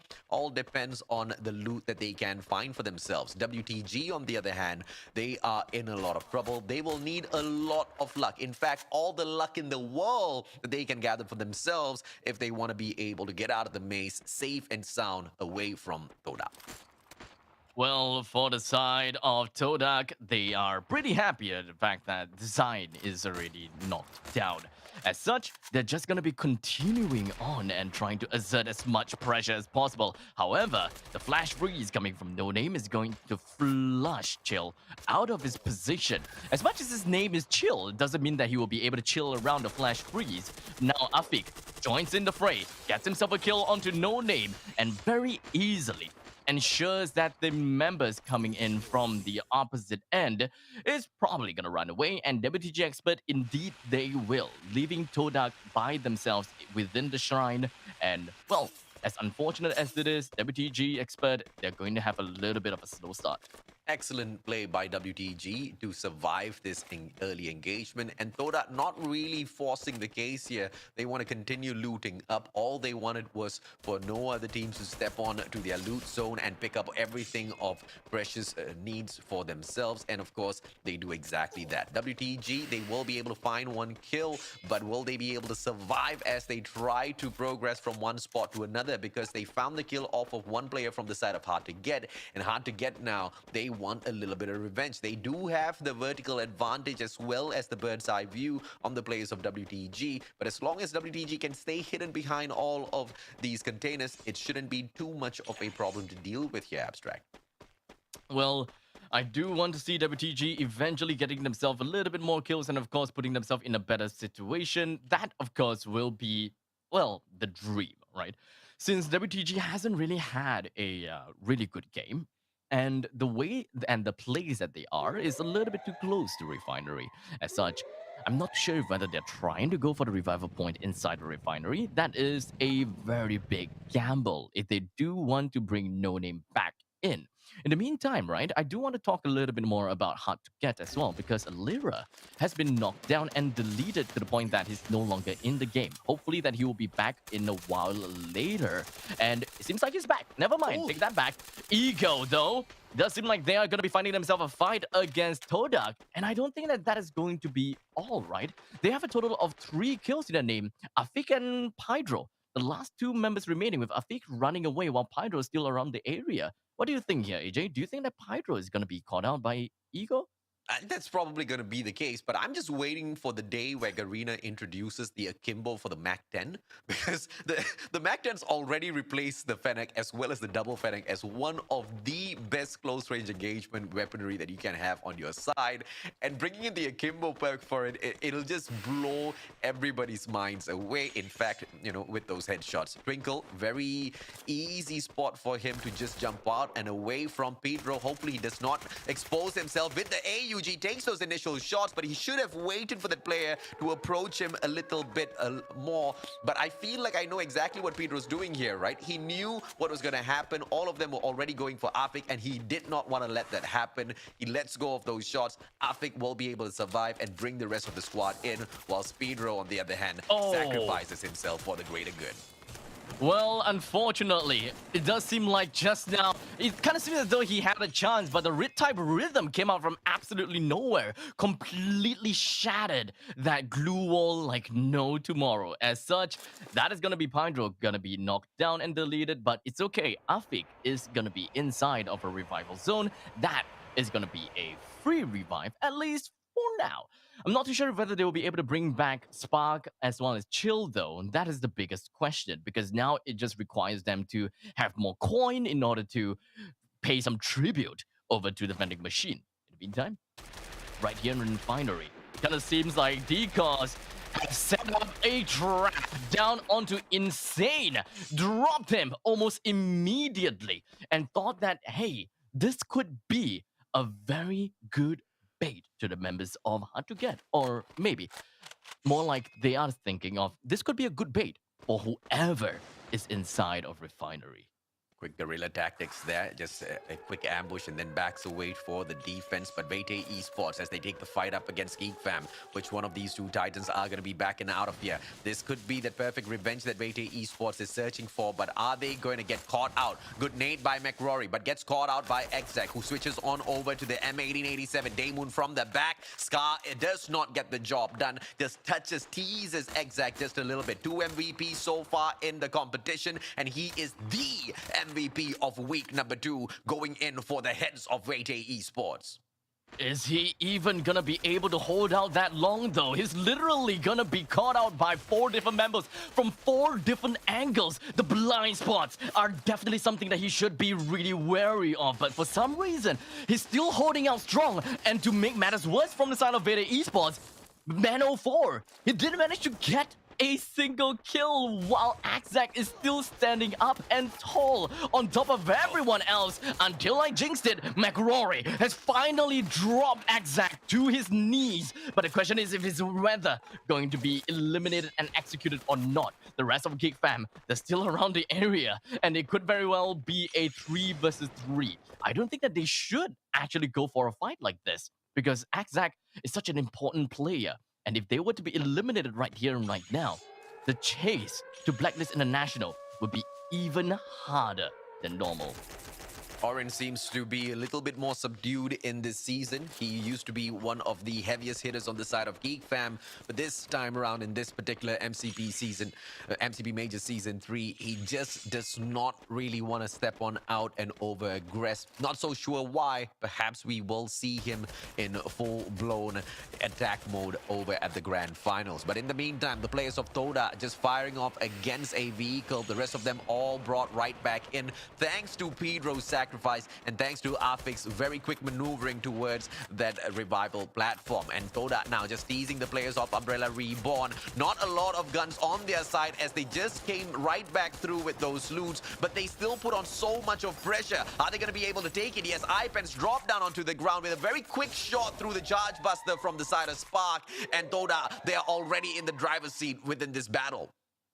And at this point in time, Axland from the side of Script Shots, it kind of seems as though he's receiving quite a bit of flack. Not too sure from whom, but it is definitely going to be a pretty tough situation for him to be. Parent from the side of Script Shots has also actually found a single member from the side of WTG Expert. We've got 1 player down from WTG, Hard to Get, as well as Umbrella Reborn. As such, all of the kills that is currently in the game is pretty much non-existent to a certain extent, right? Because the revival mechanics is just coming in, and all of these players are making full use of it, just so that they will have a full squad by the end of the circle, hopefully, right? So with all 12 teams still available here, and the circle closing right now, we should be seeing 1 team being eliminated very, very soon, though, unfortunately. Yep, and that team could just be WTG. No name down on the ground. Decos with the attack with the Scar will be able to spray him down once again with the guerrilla tactic. WTG is not able to get the best of Orange Esports, who pulls off the exact same maneuver 2 times now against them. It's kind of funny, though. Well, I'm surprised that Orange Esports stuck to their tactics. They stuck to it, and they just kept it. They just kept it over and over again. And the longer the game drags on, the more victims the Orange Esports may find. The first team, Hard to Get, it was unfortunate for Insane. The second team now, WTG Expert, they thought that they are going to have a really good loot coming in from the drop. But now it's just left with Caps. And here's going to be the lone wolf from WTG. Things are definitely going to be tough. but hopefully he will be able to wiggle his way around the battlefield and be completely unnoticed. Let's see if or not he will be able to continuously stay hidden as the zone now moves towards Refinery. Has got a little bit of Bayfront within it as well, so Toda doesn't really need to travel all that too much. Zai needs to be really careful as Umbrella Reborn approaches the place of Bayfront as well. WTG is in the worst position of them all. Blacklist International very slow with the approach. Just behind them, Geek Fam. We can anticipate great battles breaking out at Bayfront in a couple of seconds as all of these teams now try to get in towards the next safe zone. Geek Fam, Zapnu already opening up those shots against the players of Geek Fam, but a 3v1 situation won't really be great for Blacklist International. But Zapnu does manage to knock down Mano 4. Exec responds by taking him out of the equation. A great response. WTG upstairs. Can they now disturb the players of Toda? Now, if Zain can pull this off, it will be one of the best plays possible. But I don't think luck is on his side, and he's not even stepping on out to over-aggress Abstract. Well, I'm not too sure what exactly is going on here, but one thing's for sure is that I'm looking at Spark. He's just being a Spider-Man if I can, and all 4 members from Todak surprisingly still alive. Chill is actually in a pretty good spot if he does want to find anyone from the side of Umbrella Reborn. Spark unfortunately doesn't have any information whatsoever, and such. We're gonna be moving on to take a look at another fight, which we may be seeing soon, as now Ego Oblivions, they're gonna be crashing right into sight of where Orange Esports was bunkering down on. And this time, they are not gonna be the victims. It is Orange Esports that might be the victim of this random roadkill coming in from the side of Ego Oblivions. They bring one person down, and that is gonna be Twinkle. Jacob, still at the top of the ridge, the top of the hill, rather, brings Rydell down. And 3 other members from the side of Orange Esports, they're just gonna be hovering around the place, hiding. And this is the most passive game, or rather passive playstyle I've ever seen from any team in MCP so far, AJ. I absolutely love exactly what Ego Oblivions did in that situation, immediately putting 2 of their players up there on that vertical advantage and sending in 2 for that ambush. One had the vehicle, like you said, right, going in there for the drive-by, putting them in a great position to just take 1 knock, but immediately gets one of their own players traded out. So Ego Oblivions, either way, that was not one of their best engagements, but they still do have a lot of viability in here in terms of survival. Now, not too far away from the next zone as well, Abstract. Script shots, they are going to have a really good advantageous position if they were just to cross that bridge onto that huge hill right smack at the center of this card circle. However, that also means that they have to deter whoever's going to be climbing up that ridge, the slope from the northwestern part of that rock formation. So it's really dependent on who's going to get there first. And it kind of seems as well as Todak is going to be the one that will be making full use of that spot. The question is, do you want to be there first so that you will have a bird's eye view of everyone's position? Or do you want to be there relatively later, just so that you won't get targeted by everyone in the lobby? Well, this is a question for the players to answer for themselves. In the meantime, Ego Oblivions is still going to be finding themselves from fight to fight, as one of their members, AimJ, finds himself knocked down, leaving Jacob and Myson, the last 2 members remaining from Ego, while WTG Expert, last member, down to the hands of Toda. Ego Oblivions, they had the best opportunity to knock down a player from the side of Orange Esports, but Axis getting involved in that situation. Vegeta specifically taking down AimJ and making the situation much worse for the side of Ego Oblivions. And now it's going to be Script Shots. Excellent, just gatekeeping the rest of the teams. They want to make sure nobody else steps onto that bridge. They want to be the last ones to climb up onto it. Parents now with a good grenade as he heals himself right back up. Vete Esports gets taken out of the fray, and now just like how Group C was the weakness of the players of Geek Fam, Bete Esports seems to find it absolutely difficult to perform against them. Toda very slow onto the approach. Script Shots now, we're on the lower ground. Toda taking those shots back to back. Spark jumping up onto the highest point available here on this watchtower. Will be able to play the bird's eye view. And there you go. Parents, he doesn't even need to take down that blue wall. He gets taken out by the zone. He's gonna be really happy with what he's got. In the meantime, Scrape Shot literally blasted into smithereens by the grenade launcher. And Spark, literally surviving with only a sliver of health after jumping off of the tower. No teams. Oh wait, we have Orange Esports that's still gonna be right around the ravine, somehow still surviving from all of that chaos. I'm gonna be honest, I'm surprised that they got out of all of that alive, especially since Ego Oblivion were literally hard on their rear. Yeah, and here's the thing, Abstract, the most important thing is in the contest between which is the better group, between Group B and Group C. Remember what I said, this is the opportunity for those teams to make their way right back in. And in the same way where Hard to Get was one of the only teams from Group B, now the team's Umbrella Reborn. And if you ask me, they're not the best of representation for a certain group. So they have to make sure they get the best of this. But Toda making a couple of mistakes. Blacklist into Blacklist! They get eliminated from the fray. Orange Esports with 2 more players left in here, and the zone's not going to be making it easier for them. And Toda gets eliminated out of the equation by the players of Orange Esports. What a great play by Tom as he plays the game of survival. Deco's going to get picked right back up here, but Axis Esports, they are in a great position. 4-man, full squad. Can they pull off the best now? A full Group B fight between all 3 teams as Neptune immediately climbed up the ridge and blasted the opponents with a charge buster, leaving Nile. Oh wait, Nile's still here.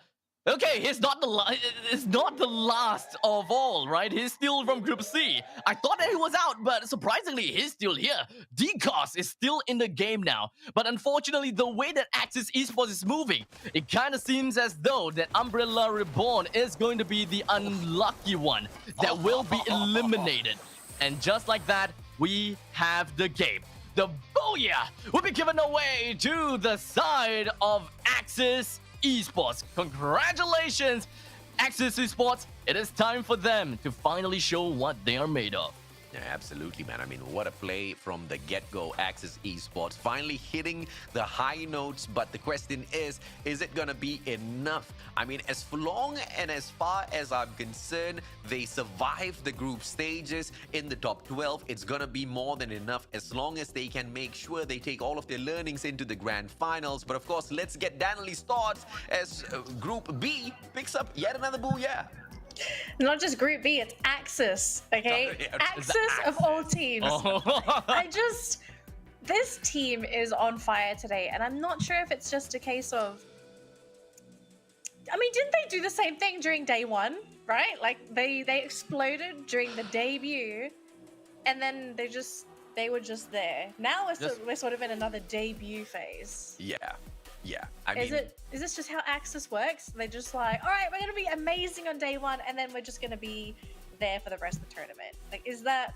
I'm hoping this isn't a trend. I hope that is not how they play. I hope that they're able to continue with this momentum that they have today. Because if this is Axis, this is the Axis that should have been here the whole time. I'm all for it.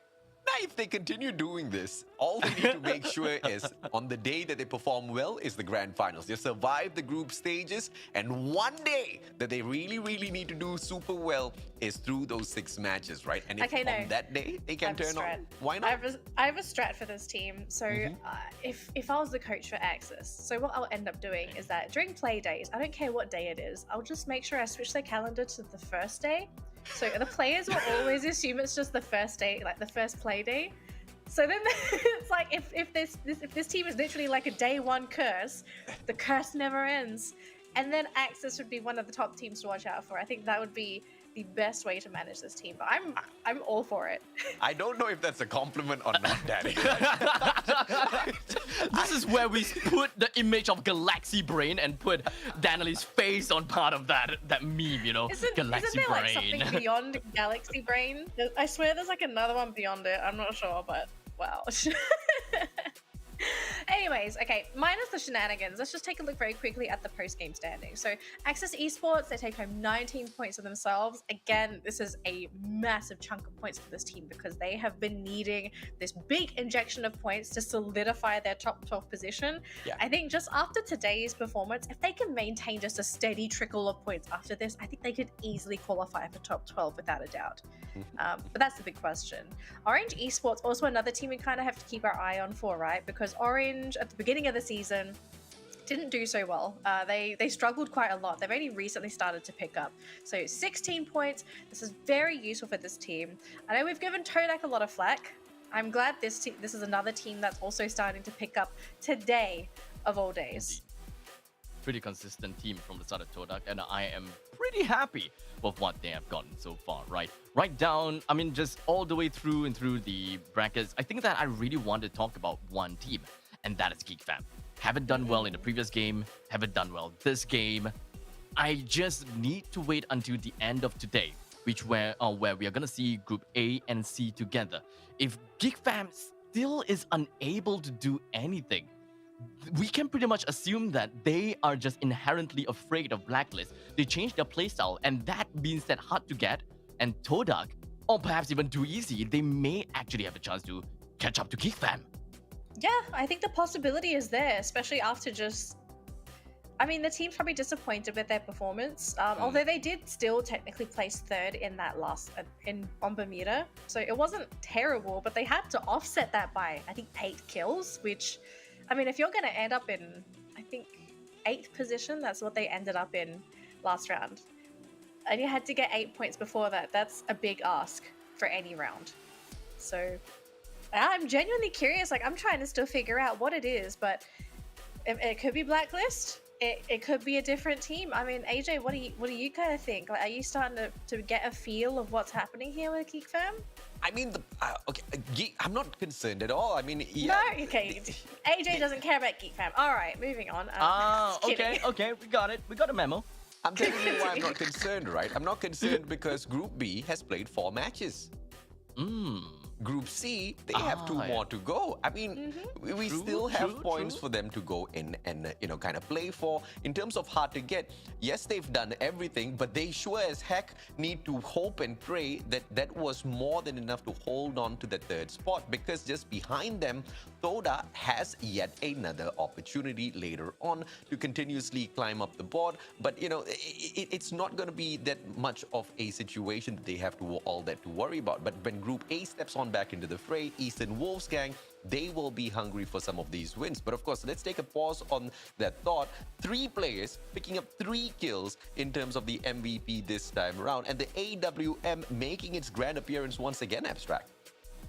Well, I'm just really surprised at the fact that Orange Esports is the one that got himself the not booyah, but the MVP, right? It kind of seems as though that passive baiting tactic, well, worked out very well for them, actually. Well, sometimes it does, right? Like, if you just sit there patiently enough, eventually someone's going to find you, whether they want to find you or not. And if you're in a great spot to grab them, I mean, it's a free kill. Like, who says no to free kills? So, I mean, if Deco is as comfortable taking it, then so be it. Anyways, gentlemen, we're going to jump into our next matchup in just a moment. It's going to be A versus C. Now, this is going to be a pretty interesting matchup because all the teams for Group B.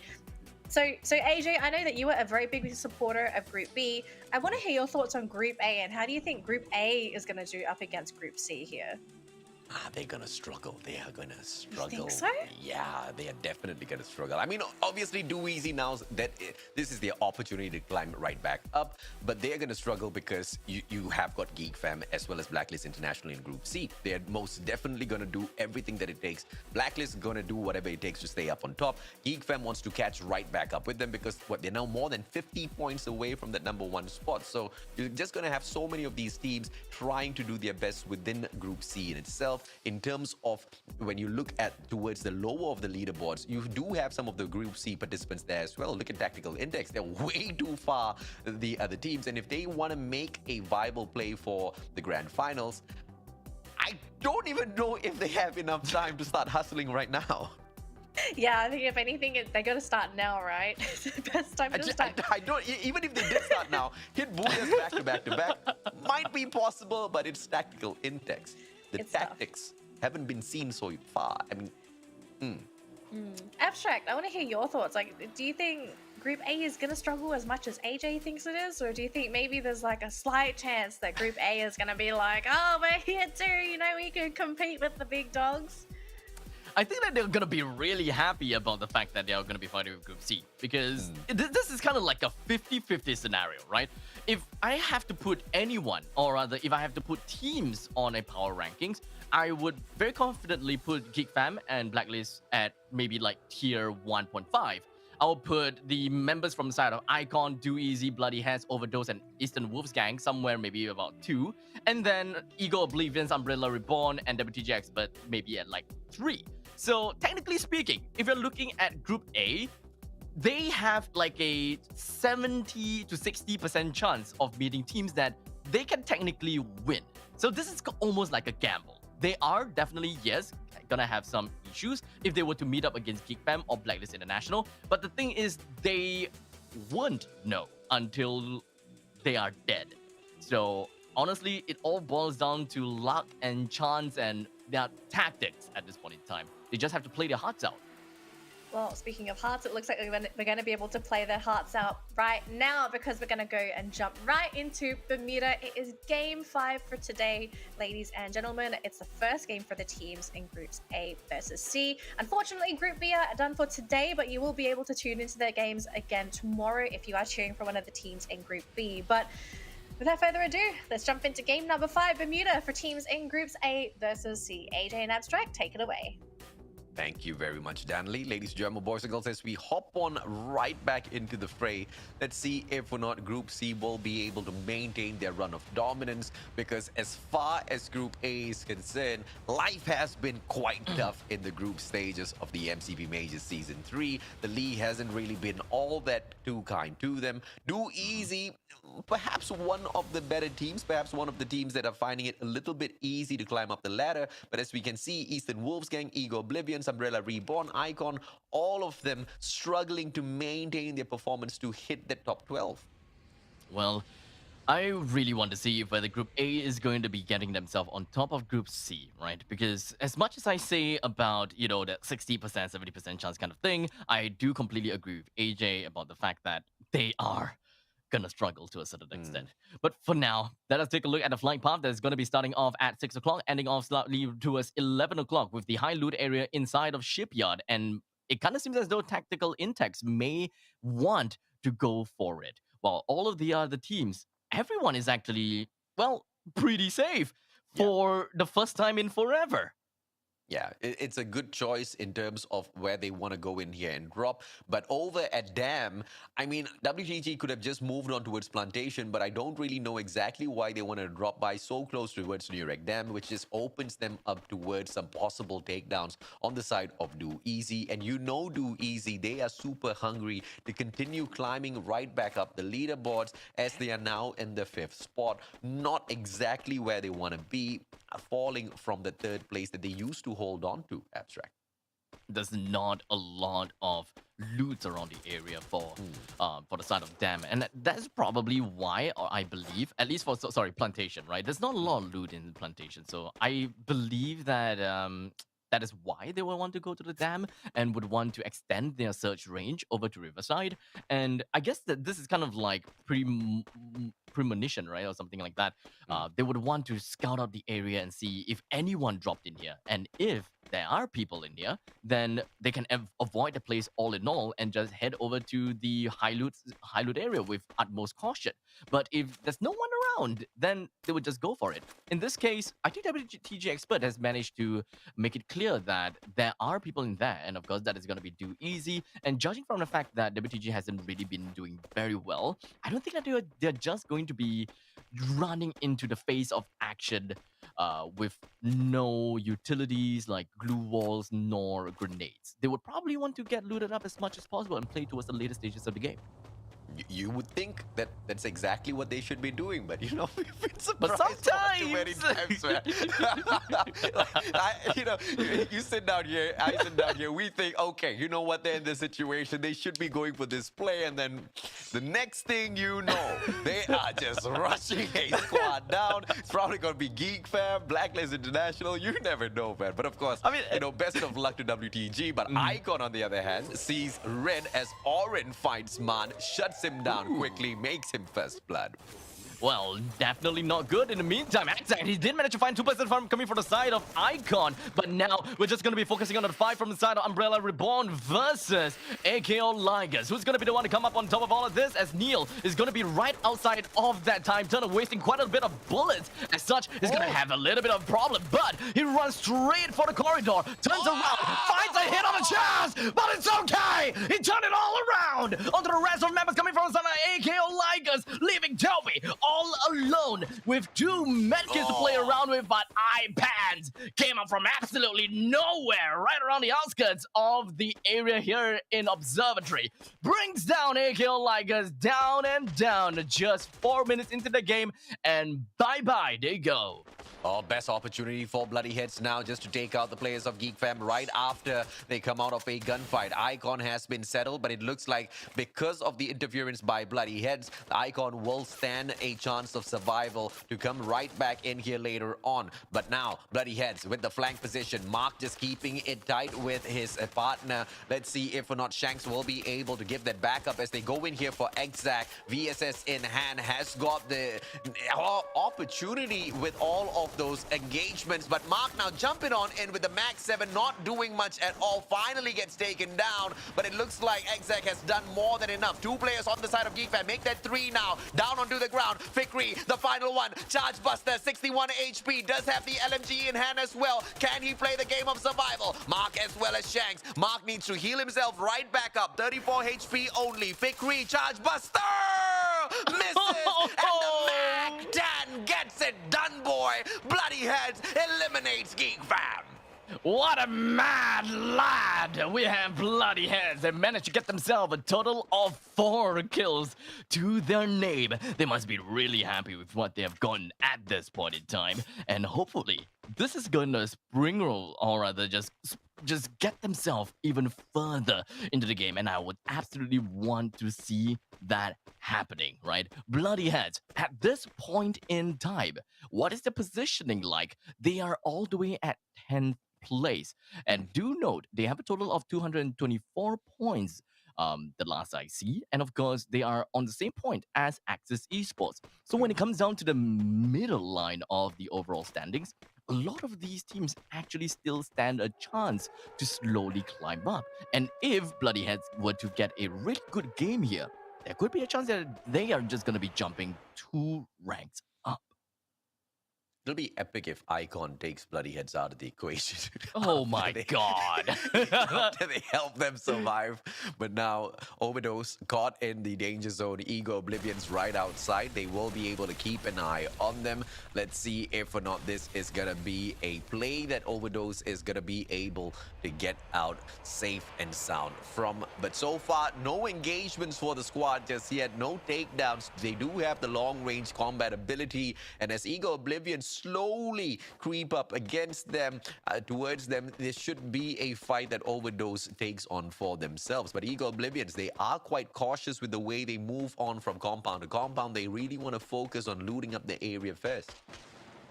Well, I do want to take a look at the map right now with Icon. They're trying to get their fellow friend back into the fray, and that is going to be Rids. And all the way in the eastern side, we have Eastern Wolves Gang that is up inside of Cape Town. They definitely have some form of EP boosting ability that allows them to stay outside of the area. Otherwise, like I said before, being heavily reliant on inhalers, or perhaps inhalers is fine actually, but overly reliant on medkits is definitely going to be a little bit more taxing for your overall load, especially since you should be able to just kind of shove a lot of glue walls and grenades into your inventory. And putting too much medkits is just a little bit tough for me to work with. For me, at least, when it comes down to my rule of thumb, is always 6 medkits maximum. So if you're gonna have to play outside the circle, well, gonna have to go somewhere around there. In the meantime, here inside the Portnock, we have Bloody Heads that is, well, taking quite a bit of damage, while Icon Mio just gonna be putting out the UAV light, and just like that, he should be able to scout out where some of these members from the Son of Bloody Heads is. Flame was the guy from Icon that survived the ambush of Geek Fam, thanks to Bloody Heads. And now Bloody Heads, they take him down first and foremost from the side of Icon, which is a good start, but they did get traded out one player on their side as well. So they disengage from this battle to survive and continue playing in this round. Good call from their side. Icon, on the other hand, Mio, Riz, as well as Sman, they just have to be careful as they try to make their way from compound to compound, because they just arrived right back in the game. Not a lot of loot on their side. As you can see, Man only has 2 of these glue walls to work with and no vehicles out there at all. And on Bermuda, if you do not have those vehicles, running out of glue wall is a very bad thing, because all of that open area out there will just spell death. Indeed. But fortunately, if we're looking at a circle, the next circle is going to be somewhere right on Clock Tower, Hangar, as well as Katolistawa. So when it comes down to buildings and, of course, blocking line of sight, there's quite a bit of building. So at least teams that didn't manage to find themselves any form of vehicles shouldn't... I think that they will be able to survive regardless, hopefully, right? But if we were to land onto somewhere like Peak, like the northern part of Peak, southern part of Peak, that is where it will be scary if it doesn't have any vehicles. So at this point in time, there could still be some possibility, right? Because in between Katolistawa as well as Clock Tower, there are still some plains where there are some trees, and sometimes you wouldn't want to rely too much on trees if you want a couple of covers. Looking all the way through, right? At this point in time, most of these teams should have a good amount of glue walls. And any teams that take a fight right now and using too much glue walls is just going to reduce their chances of winning because of their overconsumption of glue walls. You got that right, Abstract. Eastern Wolves gang from afar, and the players of Umbrella Reborn right beside them. Stray shots coming through. Not gonna find them just yet. Blacklist International in a lot of trouble. Lux gets taken down from Jembal from across. Too easy with a lot of pressure onto Blacklist International, who occupy the bridge. Shot after shot. They pull out yet another glue wall. Lux on his feet. Spade just with a miss aim. Should have just aimed up a little bit higher, but it doesn't really matter as Too Easy finds yet another shot. Spade will be able to knock down Cobra. Here comes the finisher, and Blacklist International loses Lux alongside Cobra, but they still have not been eliminated from the round just yet. All thanks to the MVP from the first week, and overall the most decorated player within the league stages right now with 5 MVP titles on his side, Phoenix. This is why, ladies and gentlemen, Riptide Rhythm has been making a surface into the meta, because the glue wall are such a strong utility in the game. And if you have any active skill that helps you remove glue walls, or rather deal heavy damage to glue walls, you'll take it immediately. You will want to have at least 1 or 2 person with the Riptide Rhythm in the event that something like this happens. And this is why Do Easy has such a great time. Spade, take a look at him. He does have the type rhythm, and I wouldn't be surprised if one other member has it. And that is Blacklist International in such a bad spot. Oh yeah, absolutely, man. I mean, Riptide Rhythm, especially for that final zone play, if you can keep it stored up and you bring it in for one of those final plays where it is so important to depend on your glue walls out in the open, it's a GGWP. Straight up, Phoenix puts on the pump on that grenade launcher, takes down 2 players on the side of Ego Oblivions with 1 shot. The guy's the only one alive and kicking for the side of Blacklist International, but still super solid. Does he have enough money? I think because of that kill, he should have enough money to actually make his way over to the vending machine. I'm not too sure how many players he will be able to bring back, but I would love to see him doing something. The vending machine is just 1 building away from him, and I think that he's taking this chance to kind of look around, understand his surrounding before making a comical move over to the vending machine. And when that happens, Blacklist International's chance of winning will be heightened by quite a bit. But because of the fact that the circle is already closing in like that, the density of players around the area is just too scary for Phoenix. Yeah, I mean, Phoenix, I mean, that's the main reason as to why he has the most number of MVPs on his side, right? The decision-making skills out of the player is just absolutely insane. And of course, a little bit of luck plays in as well. He does have the grenade launcher on him, and now Eastern Wolfgang opening up shots against Phoenix. Monitos, very specifically, Tactical Index right beside him as Umbrella Reborn engages Overdose, distracting the players off the Eastern Wolfgang, which gives Phoenix the opportunity to step out of his compound. In terms of a reposition, Phoenix doesn't really need to do all that too much right now. He just needs to stay quiet as long as possible. At this point in time, the new circle is just devastating. It is super good for Eastern Wolfgang. It's super good for Overdose. But you can hear the loud roar of the motorcycle. That signals the arrival of Overdose. That is going to be right at the edge of this waterbed. But this Phoenix! is a really good spot for him. Oh, Phoenix once again! Dude, he's all alone, but yet he's still making plays time and time again. He has cooped himself inside of this house with a couple of glue walls. But this may actually be the end of the line for him. Because a single grenade is not enough to bring him down still. Yeah, this guy's got a Mag 7 on him. Phoenix is just on standby, wanting to engage with the Eastern Wolfgang whilst maintaining his pressure onto Twinkle. Twinkle with the Mag 7 auto shotgun will be able to spray down Phoenix in the nick of time if at all he does manage to spot him. But Phoenix, with his disengagement ability just to stay away from his opponents, just gives him the upper hand. And now Jacob stepping on up. Phoenix trying to take all of those long shots with the M14. Let's see if or not he will be able to get one player down onto the ground. Tactical Index, Rwana right in front. Phoenix still trying to rake up all of the kills for himself, but forcing Rwana to use up all of those glue walls. And in the meantime, Icon, they get taken out of the fray. Well, Phoenix, perfect timing to actually just seal up all of the other windows that is right behind of him, ensuring the opponent's grenades will not be able to land on him. But yet, he still manages to get himself a kill. How exactly is this man piloting? How is this man playing his free fire game? But now, he's stuck in this small little corner. It may very well be the best of his interest to stay in here. But the next circle is literally gonna be the bane of his existence because it's so far! Never mind! Never mind!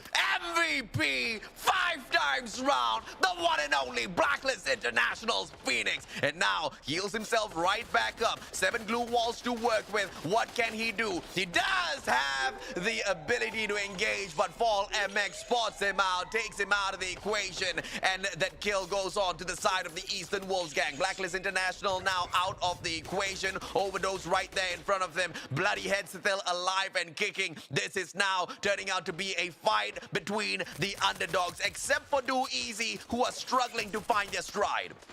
Phoenix has cheated death time and time again. The Grim Reaper is understandably really pissed at this point in time. As such, the fights from this point onwards is gonna go to the Grim Reaper almost immediately. As you can pretty much see, the members coming from the side of Bloody Heads is immediately gonna be taken down. It's not only Do Easy that managed to bring down the rest of the members from the side of Eastern Wolves Gang, though. But, I mean, from the opponent's side, which is Bloody Heads, though.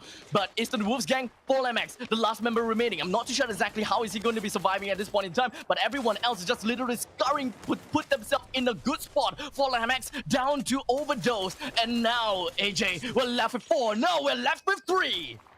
We're left with 3 and Do Easy now. Their job just getting a little bit easier. Grenade flying on through. Jesbu with the wrong reposition, but he's so thankful he did not have to pay the high price for that. Too bad now. Just circling around 180 degrees with the M1887. Can find absolutely no one. Pinned right there behind him. Overdose now behind the maze of glue walls. Jesbu with 1 quick nade. Make that 2 quick nades, but finds Risky absolutely nowhere. WTG expert out of the equation. Now Do Easy so much closer to that booyah, but has to go up against 4 players, but pinned down onto the ground. It's a 3v3. Too bad Jembal as well as Jesbu. Do Easy. Oh no, they lose. Too bad. They're a star player. They're MVP, and it's all left in the hands of Jembal, but they get taken down and Overdose have overdosed on a booyah.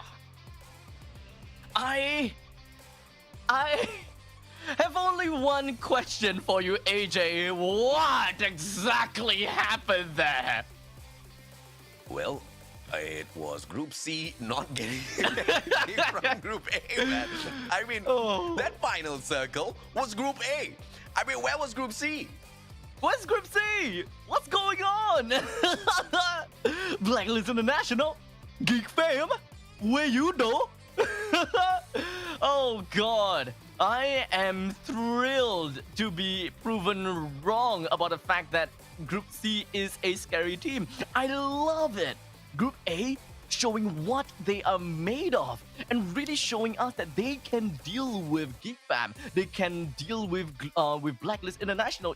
Yes, Phoenix definitely gave us quite a performance. Yes, it definitely won our hearts there despite losing, but we still gotta give credits where credit's due.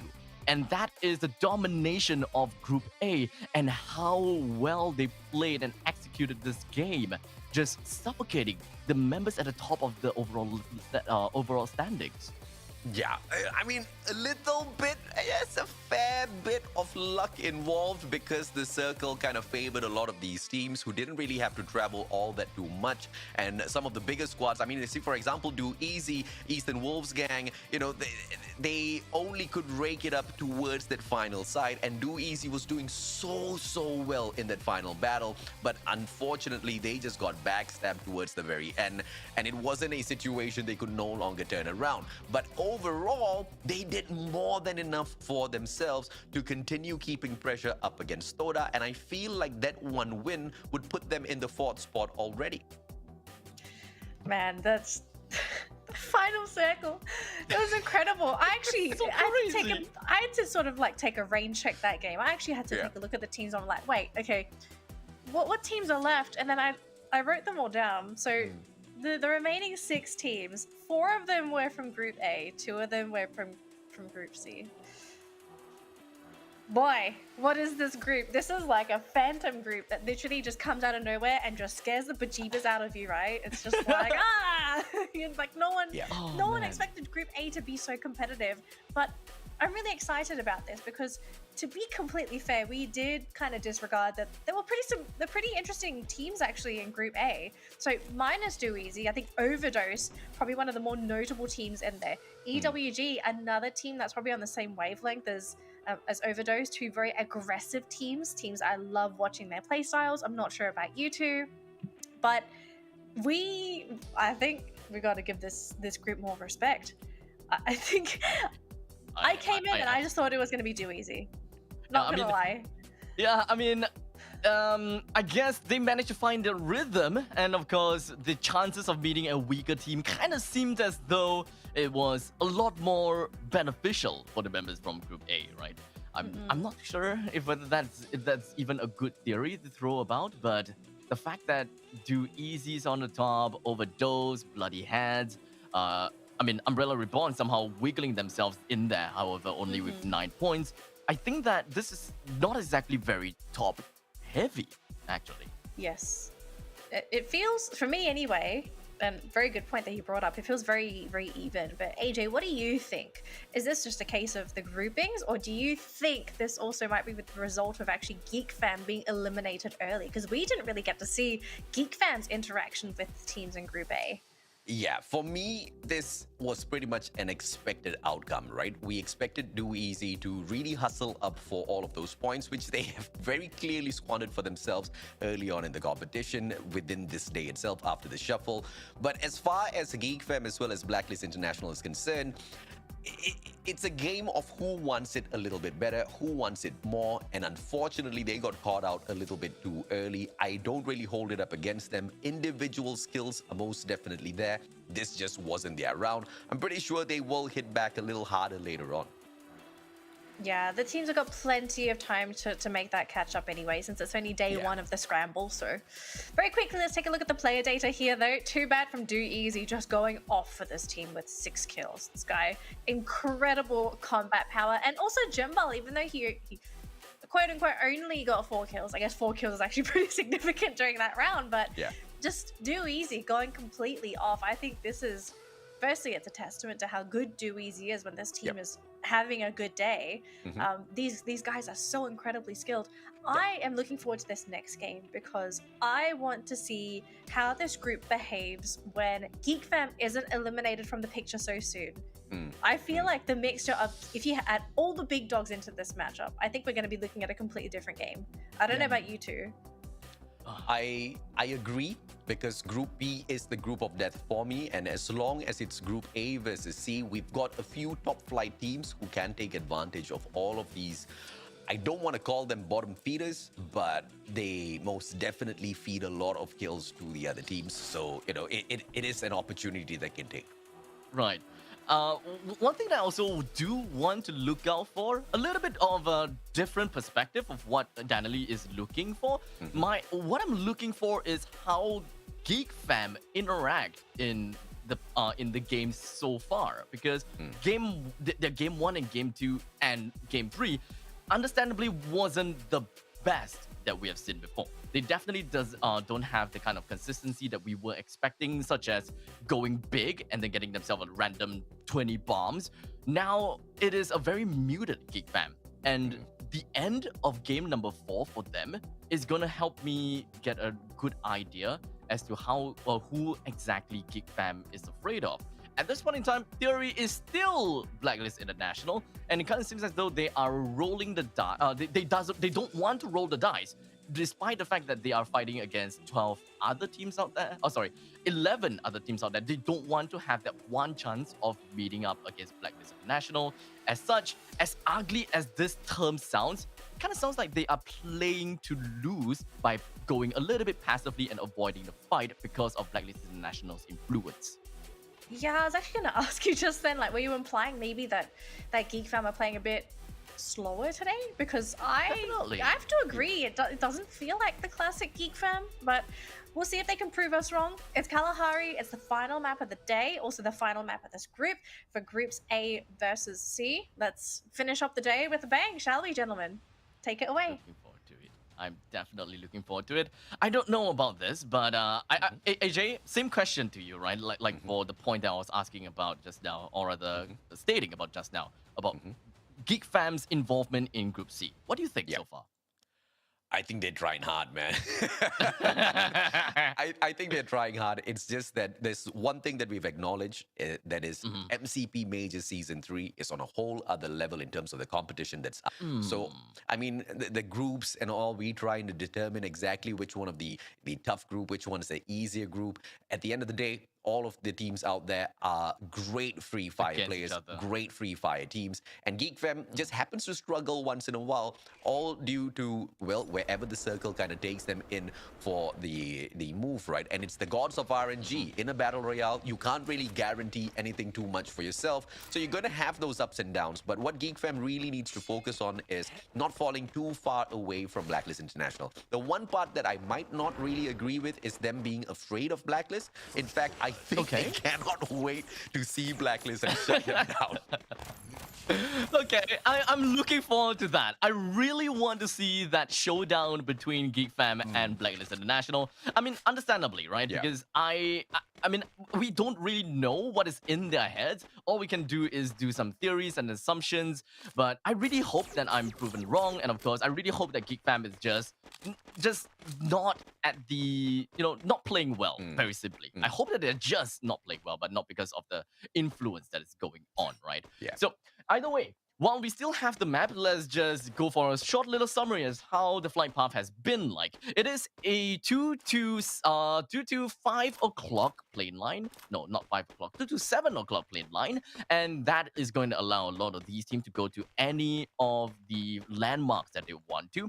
As a result, none of these teams actually got too close to one another. The only thing that we lost, or rather the only few players that we lost, is 2 members from the side of Auto Knockout, and they are situated right now all the way at the bottom part of the map, right below of Refinery.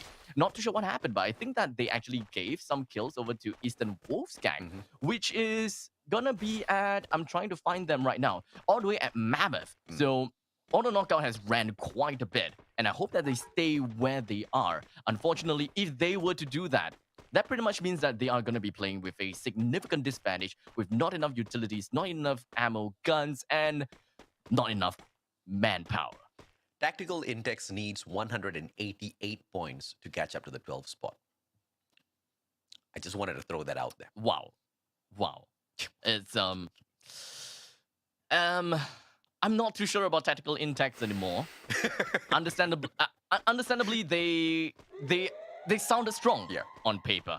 And for those people that doesn't really know too much about tactical intakes, let me just enlighten you a little bit, right? Because they when it comes down to tactical intakes, Zapnu and Trix, which is now in Blacklist International, was previously from Tactical Intex. Yeah. All of these players are not exactly very active in the competition, except for Rossox, which was an ex-player from AKO Legends in MCP Season 2. And, of course, he was also in Legend Rumble in Season 1. So, unfortunately, this name, Tactical Intex, is a team name that is great. It is a very known name, and they housed really good players. Oh, yeah. But what happened now is a completely different thing. Oh, yeah, absolutely, man. I mean, a lot of Free Fire players out there, they go out and not a lot of teams move on in one direction. Not a lot of them strategize their plays, especially with the current way Garena has kind of pushed the whole meta without being able to see the kill feed and whatnot. It's more of, okay, we've got our individual play styles. We take our drop zone. We move together as a squad. And when there comes to a point where we need to engage, we just see if or not it is a fight where we can back away from. If we can, we back away. If we don't really have a choice, then we have to go in for a fight, right? The problem here is Tactical Intex. Every single time they've gotten involved in a conversation or in a combat situation like that, the choice has always been to engage,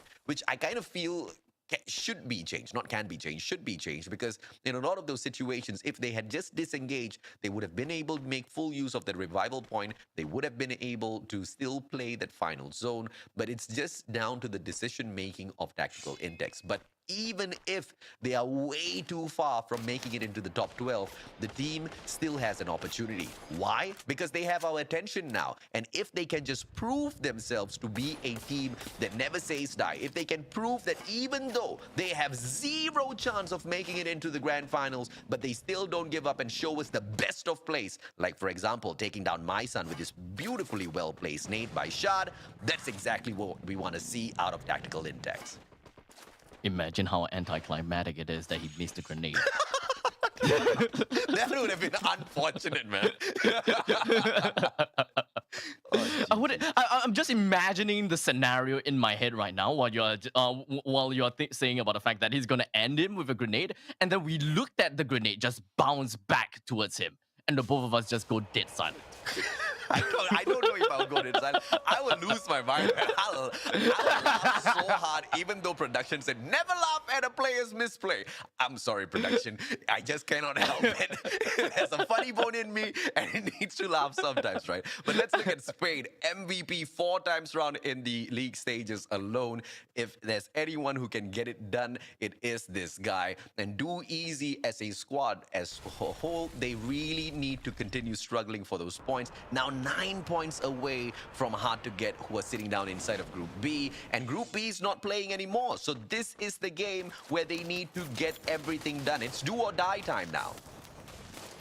It is do or die indeed. Jacob as completely shut inside of the house because Rossox just decides to push out that glue wall right on the entrance. No way out, especially since he was equipped with a DMR on his hands. How are you supposed to get yourself out of the situation and even take a proper fight? The only thing you can do is just flick over to his head. Yeah. And that is not easy at all with a phone, and especially on Free Fire. So this is why teams that can do those crazy headshots are just crazy players. And speaking of crazy players, it could very well be Geekfam that's gonna be the crazy players here, but Mark, he found Axac, and Morgana found another one, and that is gonna be Oren. Mano4 eliminated as well? What's going on here? Oren and Fikri. Now the two of them is gonna be left. They're stuck in here. There's nowhere else that they can go. But while all of this is happening, we have Do Easy? Do Easy eliminated? Yeah, Do Easy. That's unfortunate. Yeah, here comes the charge buster. Good backstab by Shanks, taking out Orin from the equation. And the players of Geek Fam. This was that matchup that they really needed to go in and strike hard. But unfortunately for them, it's proving to be one of the most difficult things. Fikri, he was brought right back in from the revival flight earlier on. And this time he will be bringing the rest of his team members right back in here for the play. As long as he can get to the sub safe and sound. As for Do Easy, it was an unfortunate end. Meeting the players of Icon, they needed 9 more points to take back their 3rd spot from hard to get, but it looks like it will be quite hard to get and they have to try tomorrow. All right, so post-fight analysis, right? I do want to kind of crunch down as to what went on with Geek Fam and kind of what it seemed like at the end of it all, right? Because we saw how Axzag was the one that got taken out first, and then afterwards, Man04 just got eliminated shortly after that. It kind of seems as though it is not exactly a duel that Geek Fam is going for. It kind of seems as though they got somehow outnumbered. I didn't really get to see what exactly happened there, but deductions is that Geek Fam, they were relatively far away from one another. They're not really together in terms of close proximity to fight against the enemies and try to go for refrag, retrades, and of course, just doing anything that distracts the opponents while another one takes the opponents out, right? So they're not having any form of numbers advantage to win the opponents. They're just flat out losing in some of these duels, which suggests that the opponents just have the numbers advantage on them. They lost, and that kind of sounds like discoordination on the side of Geek Fam. Fikri! Oh, and that's the final bullet in the coffin, ladies and gentlemen, boys and girls. No, not the nail at all. It was most definitely a bullet that got it done. And, you know, let's continue breaking down the demise of Geek Fam a little bit more. It was all because of bloody heads. They had one player who had the grappling hook who took position at the roof of one of those compounds immediately. I believe that was Mark. And that's exactly where the players of Geek Fam kind of got pushed out. How did they get pushed out was Morgana continuously throwing all of those grenades back to back. He was tagging up Axzag first. Axzag got tagged up and then finished off by Mark later on when he tried to run away from the grenades, but instead got taken out from the guy who was up on the roof. So very clean execution coming through from the players of Bloody Heads. But the unfortunate thing here is, as Fikri tried to run away, poor little Fikri, Eastern Wolves gang, that was a quick drive-by that shut him down. Well, it's really unfortunate to see Geek Fam being eliminated now. They're unable to do anything about this game either. I suppose they're just uncoordinated to a certain extent. Is that something that you would say as well, AJ? Geek Fam? Geek Fam, yeah. Or do you just think that they got simply outplayed? Because it kind of seems a bit iffy. It feels kind of iffy for me that they got outplayed maybe like four times today, right? Yeah. Or maybe they're just like not in the mood and not being able to get themselves into the right games, I suppose. Yeah, it's not a surprising, result out of Geek Fam because I had the opportunity to interview one of their team members, and what I got out of them was the fact that they have got no strategy. They step on into these matches without a strategy, and all they have is confidence in the mechanical capability of each other, which I think is absolute nonsense, right? You cannot step in without a strategy. And I guess that's the result of no strategy right there. Okay, so that is quite an enlightenment. Good insights. I definitely appreciate that, AJ. In the meantime, speaking of appreciation, I'm pretty sure the Eastern Wolves gang is appreciating the fact that they have a total of 6 kills to their name, and they brought down a good significant amount of members from the side of Icon. No, wait, what? Okay, never mind. It was just a knockdown, so it was not a dead Icon. In the meantime, Ego is the one that has a big number of people down. The grenade didn't really quite do much. What? I suppose.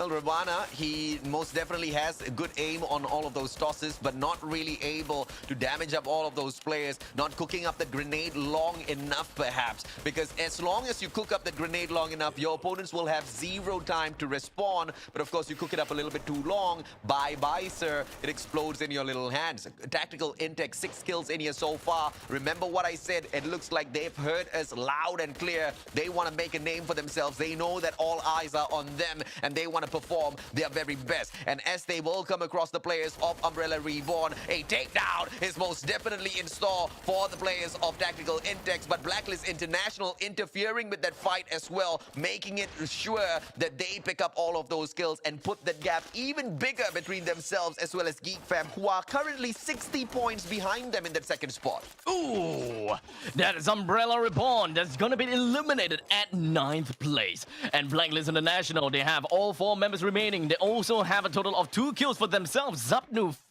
Phoenix, as well as Lux. They're actually pretty far away from one another. Phoenix is literally breathing right under the nose of Tactical Intex. I sure hope that they don't get any more complacent, but I believe that the information has been rallied to the rest of the members coming from the side of Blacklist International. As such, they are all rallying around onto the side of Tactical Intex. They're probably going to be taking a fight against one another. The grenade launch, unfortunately, wasn't really quite able to do much. Phoenix gets himself out of all the danger, while Rosox kind of stuck inside of this house. But throughout all of that action, no one went down. Yeah, nobody went down just yet, but Blacklist International inside of the zone, inside of the next safe zone first, which means they get to gatekeep Tactical Intex. Blue zone now coming in for the close. Tactical Intex do not have much time to respawn. The compound after compound, they have to hop on. Ravana making it a play with the grappling hook will be able to cut down a lot of the distance and play it safe. One grenade from the side of Phoenix will not be enough to take him down just yet, but Cobra strikes and shook down on the ground. That's the first strike from the side of Blacklist International. How's the finisher going to come through? Cobra has got 17 blue walls on himself, but only 1 grenade. Phoenix almost taken down. Lux already down onto the ground. All thanks to Dadat now. Fall MX gets taken out of the side from the side of Eastern Wolves gang.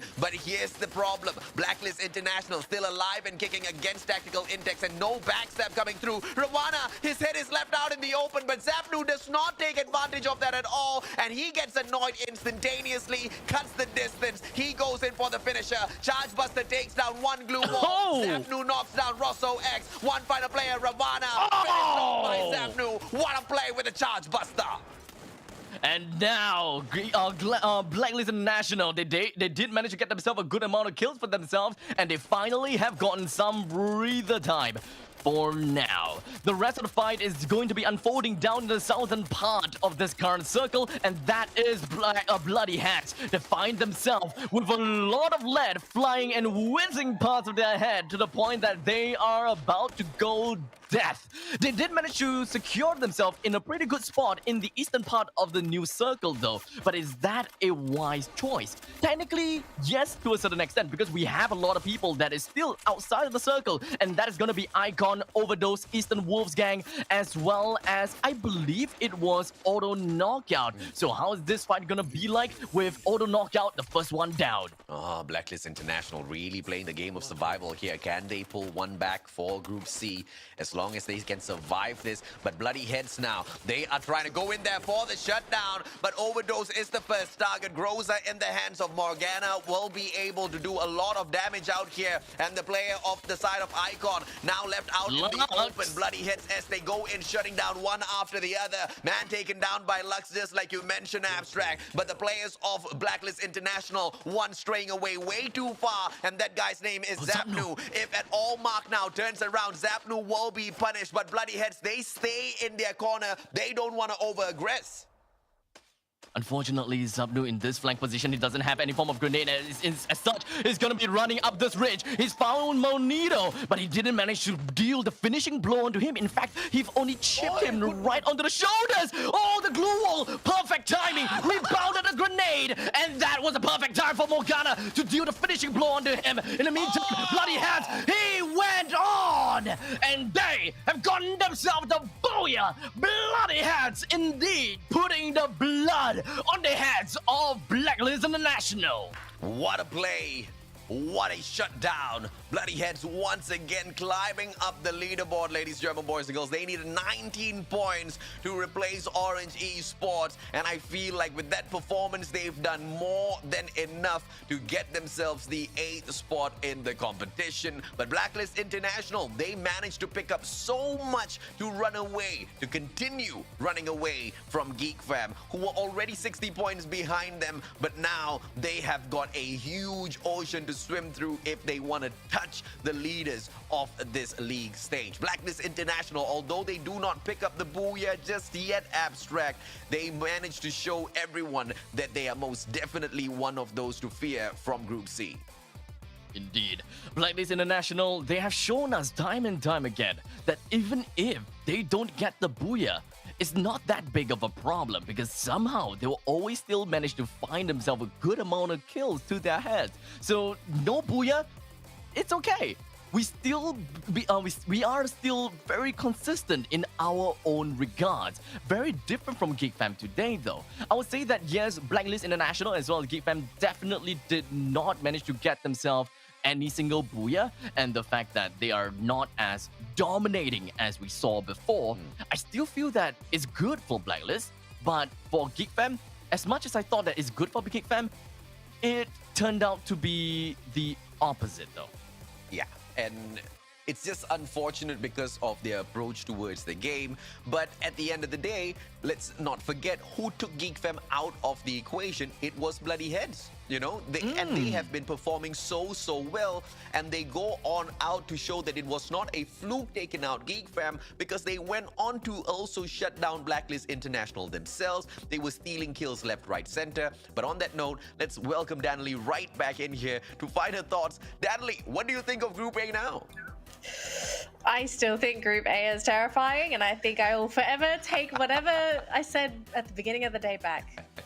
I mean, the thing is, I thought there was going to be potential from Group A, but mostly in the form of Do Easy. Yeah. I just did not expect the rest of the group to just be such a formidable... I regret everything. Even but... Tactical Intex is waking up in Group A, guys. I mean, yeah, that's the thing. That's the team that's in 18th position, and that team is even proving to actually be an issue for some of the top teams in Group C. So I'm just like, what is happening? What's going on? It's Free Fire at its best. But I do want to quickly mention a situation that happened. So I was able to watch the game with the map on, so I got to see like a better picture of what actually happened with Geek Fam. All right, so you can gasp if you want. I actually have permission. So you know how Geek Fam were in the Not yet. Let us speak first. Okay. Geek Fam were basically in the process of getting the revive off, and they were literally seconds away from getting the revive. But during the revive, they got clipped by a drone. So that drone actually gave away their position whilst getting the revive off, and that's what triggered Umbrella Reborn to go for the drive-by. And I swear, I think it was 3 seconds away until Geek Fam would have gotten the complete respawn. I just looked at it and I just thought, you lucky ducks. That's all I said. I just thought, you freaking lucky ducks. You saved the whole lobby from Geek Fam's wrath. And Geek Fam 0 points from this particular round. My goodness. Eastern Wolfsgang. I mean, not only did they save the rest of the group, they also picked up so many for themselves. 17 points overall in the 3rd spot, that week. Oh God, so many things went right for everyone else except for Geek Fam. Oh, yeah. I just think today, I don't know what it is. Today has just been not a day for Geek Fam. I think they got at most 10 points, right? During their round. That was the best score they got today. Outside of that, I think it's been a case of 0, 4, 10, and I'm scared to say there may have been another 0 in there, or maybe a 1. So it's so uncharacteristic for this team. It seems like Blacklist, they're sort of doing a little bit better, but we're starting to see the teams that are thriving and the teams that are somewhat struggling. I'm appalled. Like, absolutely appalled, right?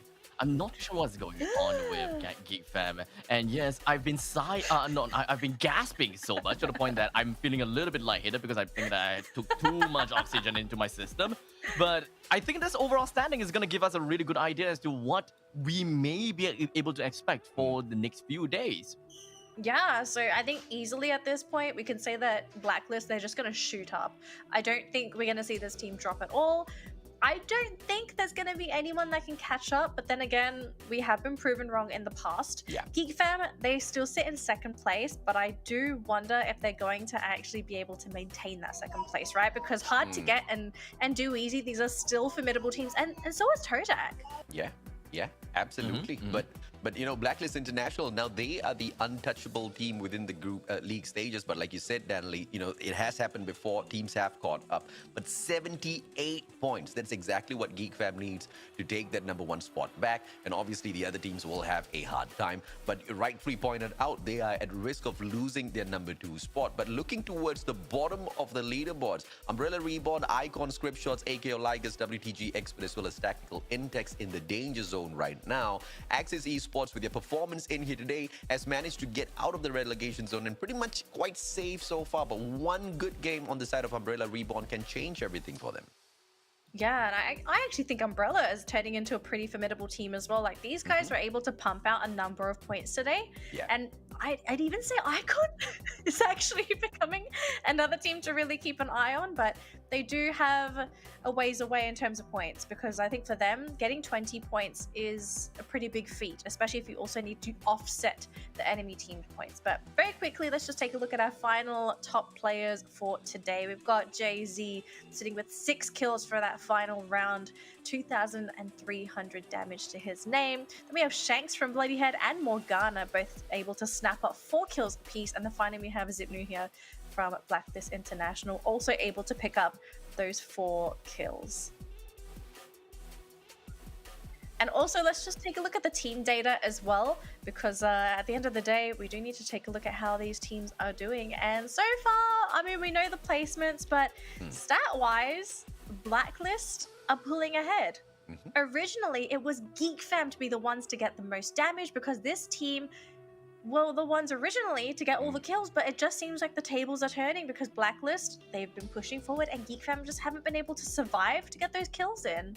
And on that point, Danley, Blacklist has also officially beaten Geek Fam, and they are the only team to actually get that done so far in the league stage in terms of the number of kills picked up. 196 on the side of Geek Fam. Blacklist is outdoing them with 1 kill, 197, and that in itself is just so impressive. And not only is it the consistent rise of Blacklist International, but it also exposes exactly how Geek Fam has fallen from grace. They really need to start stepping it up right now.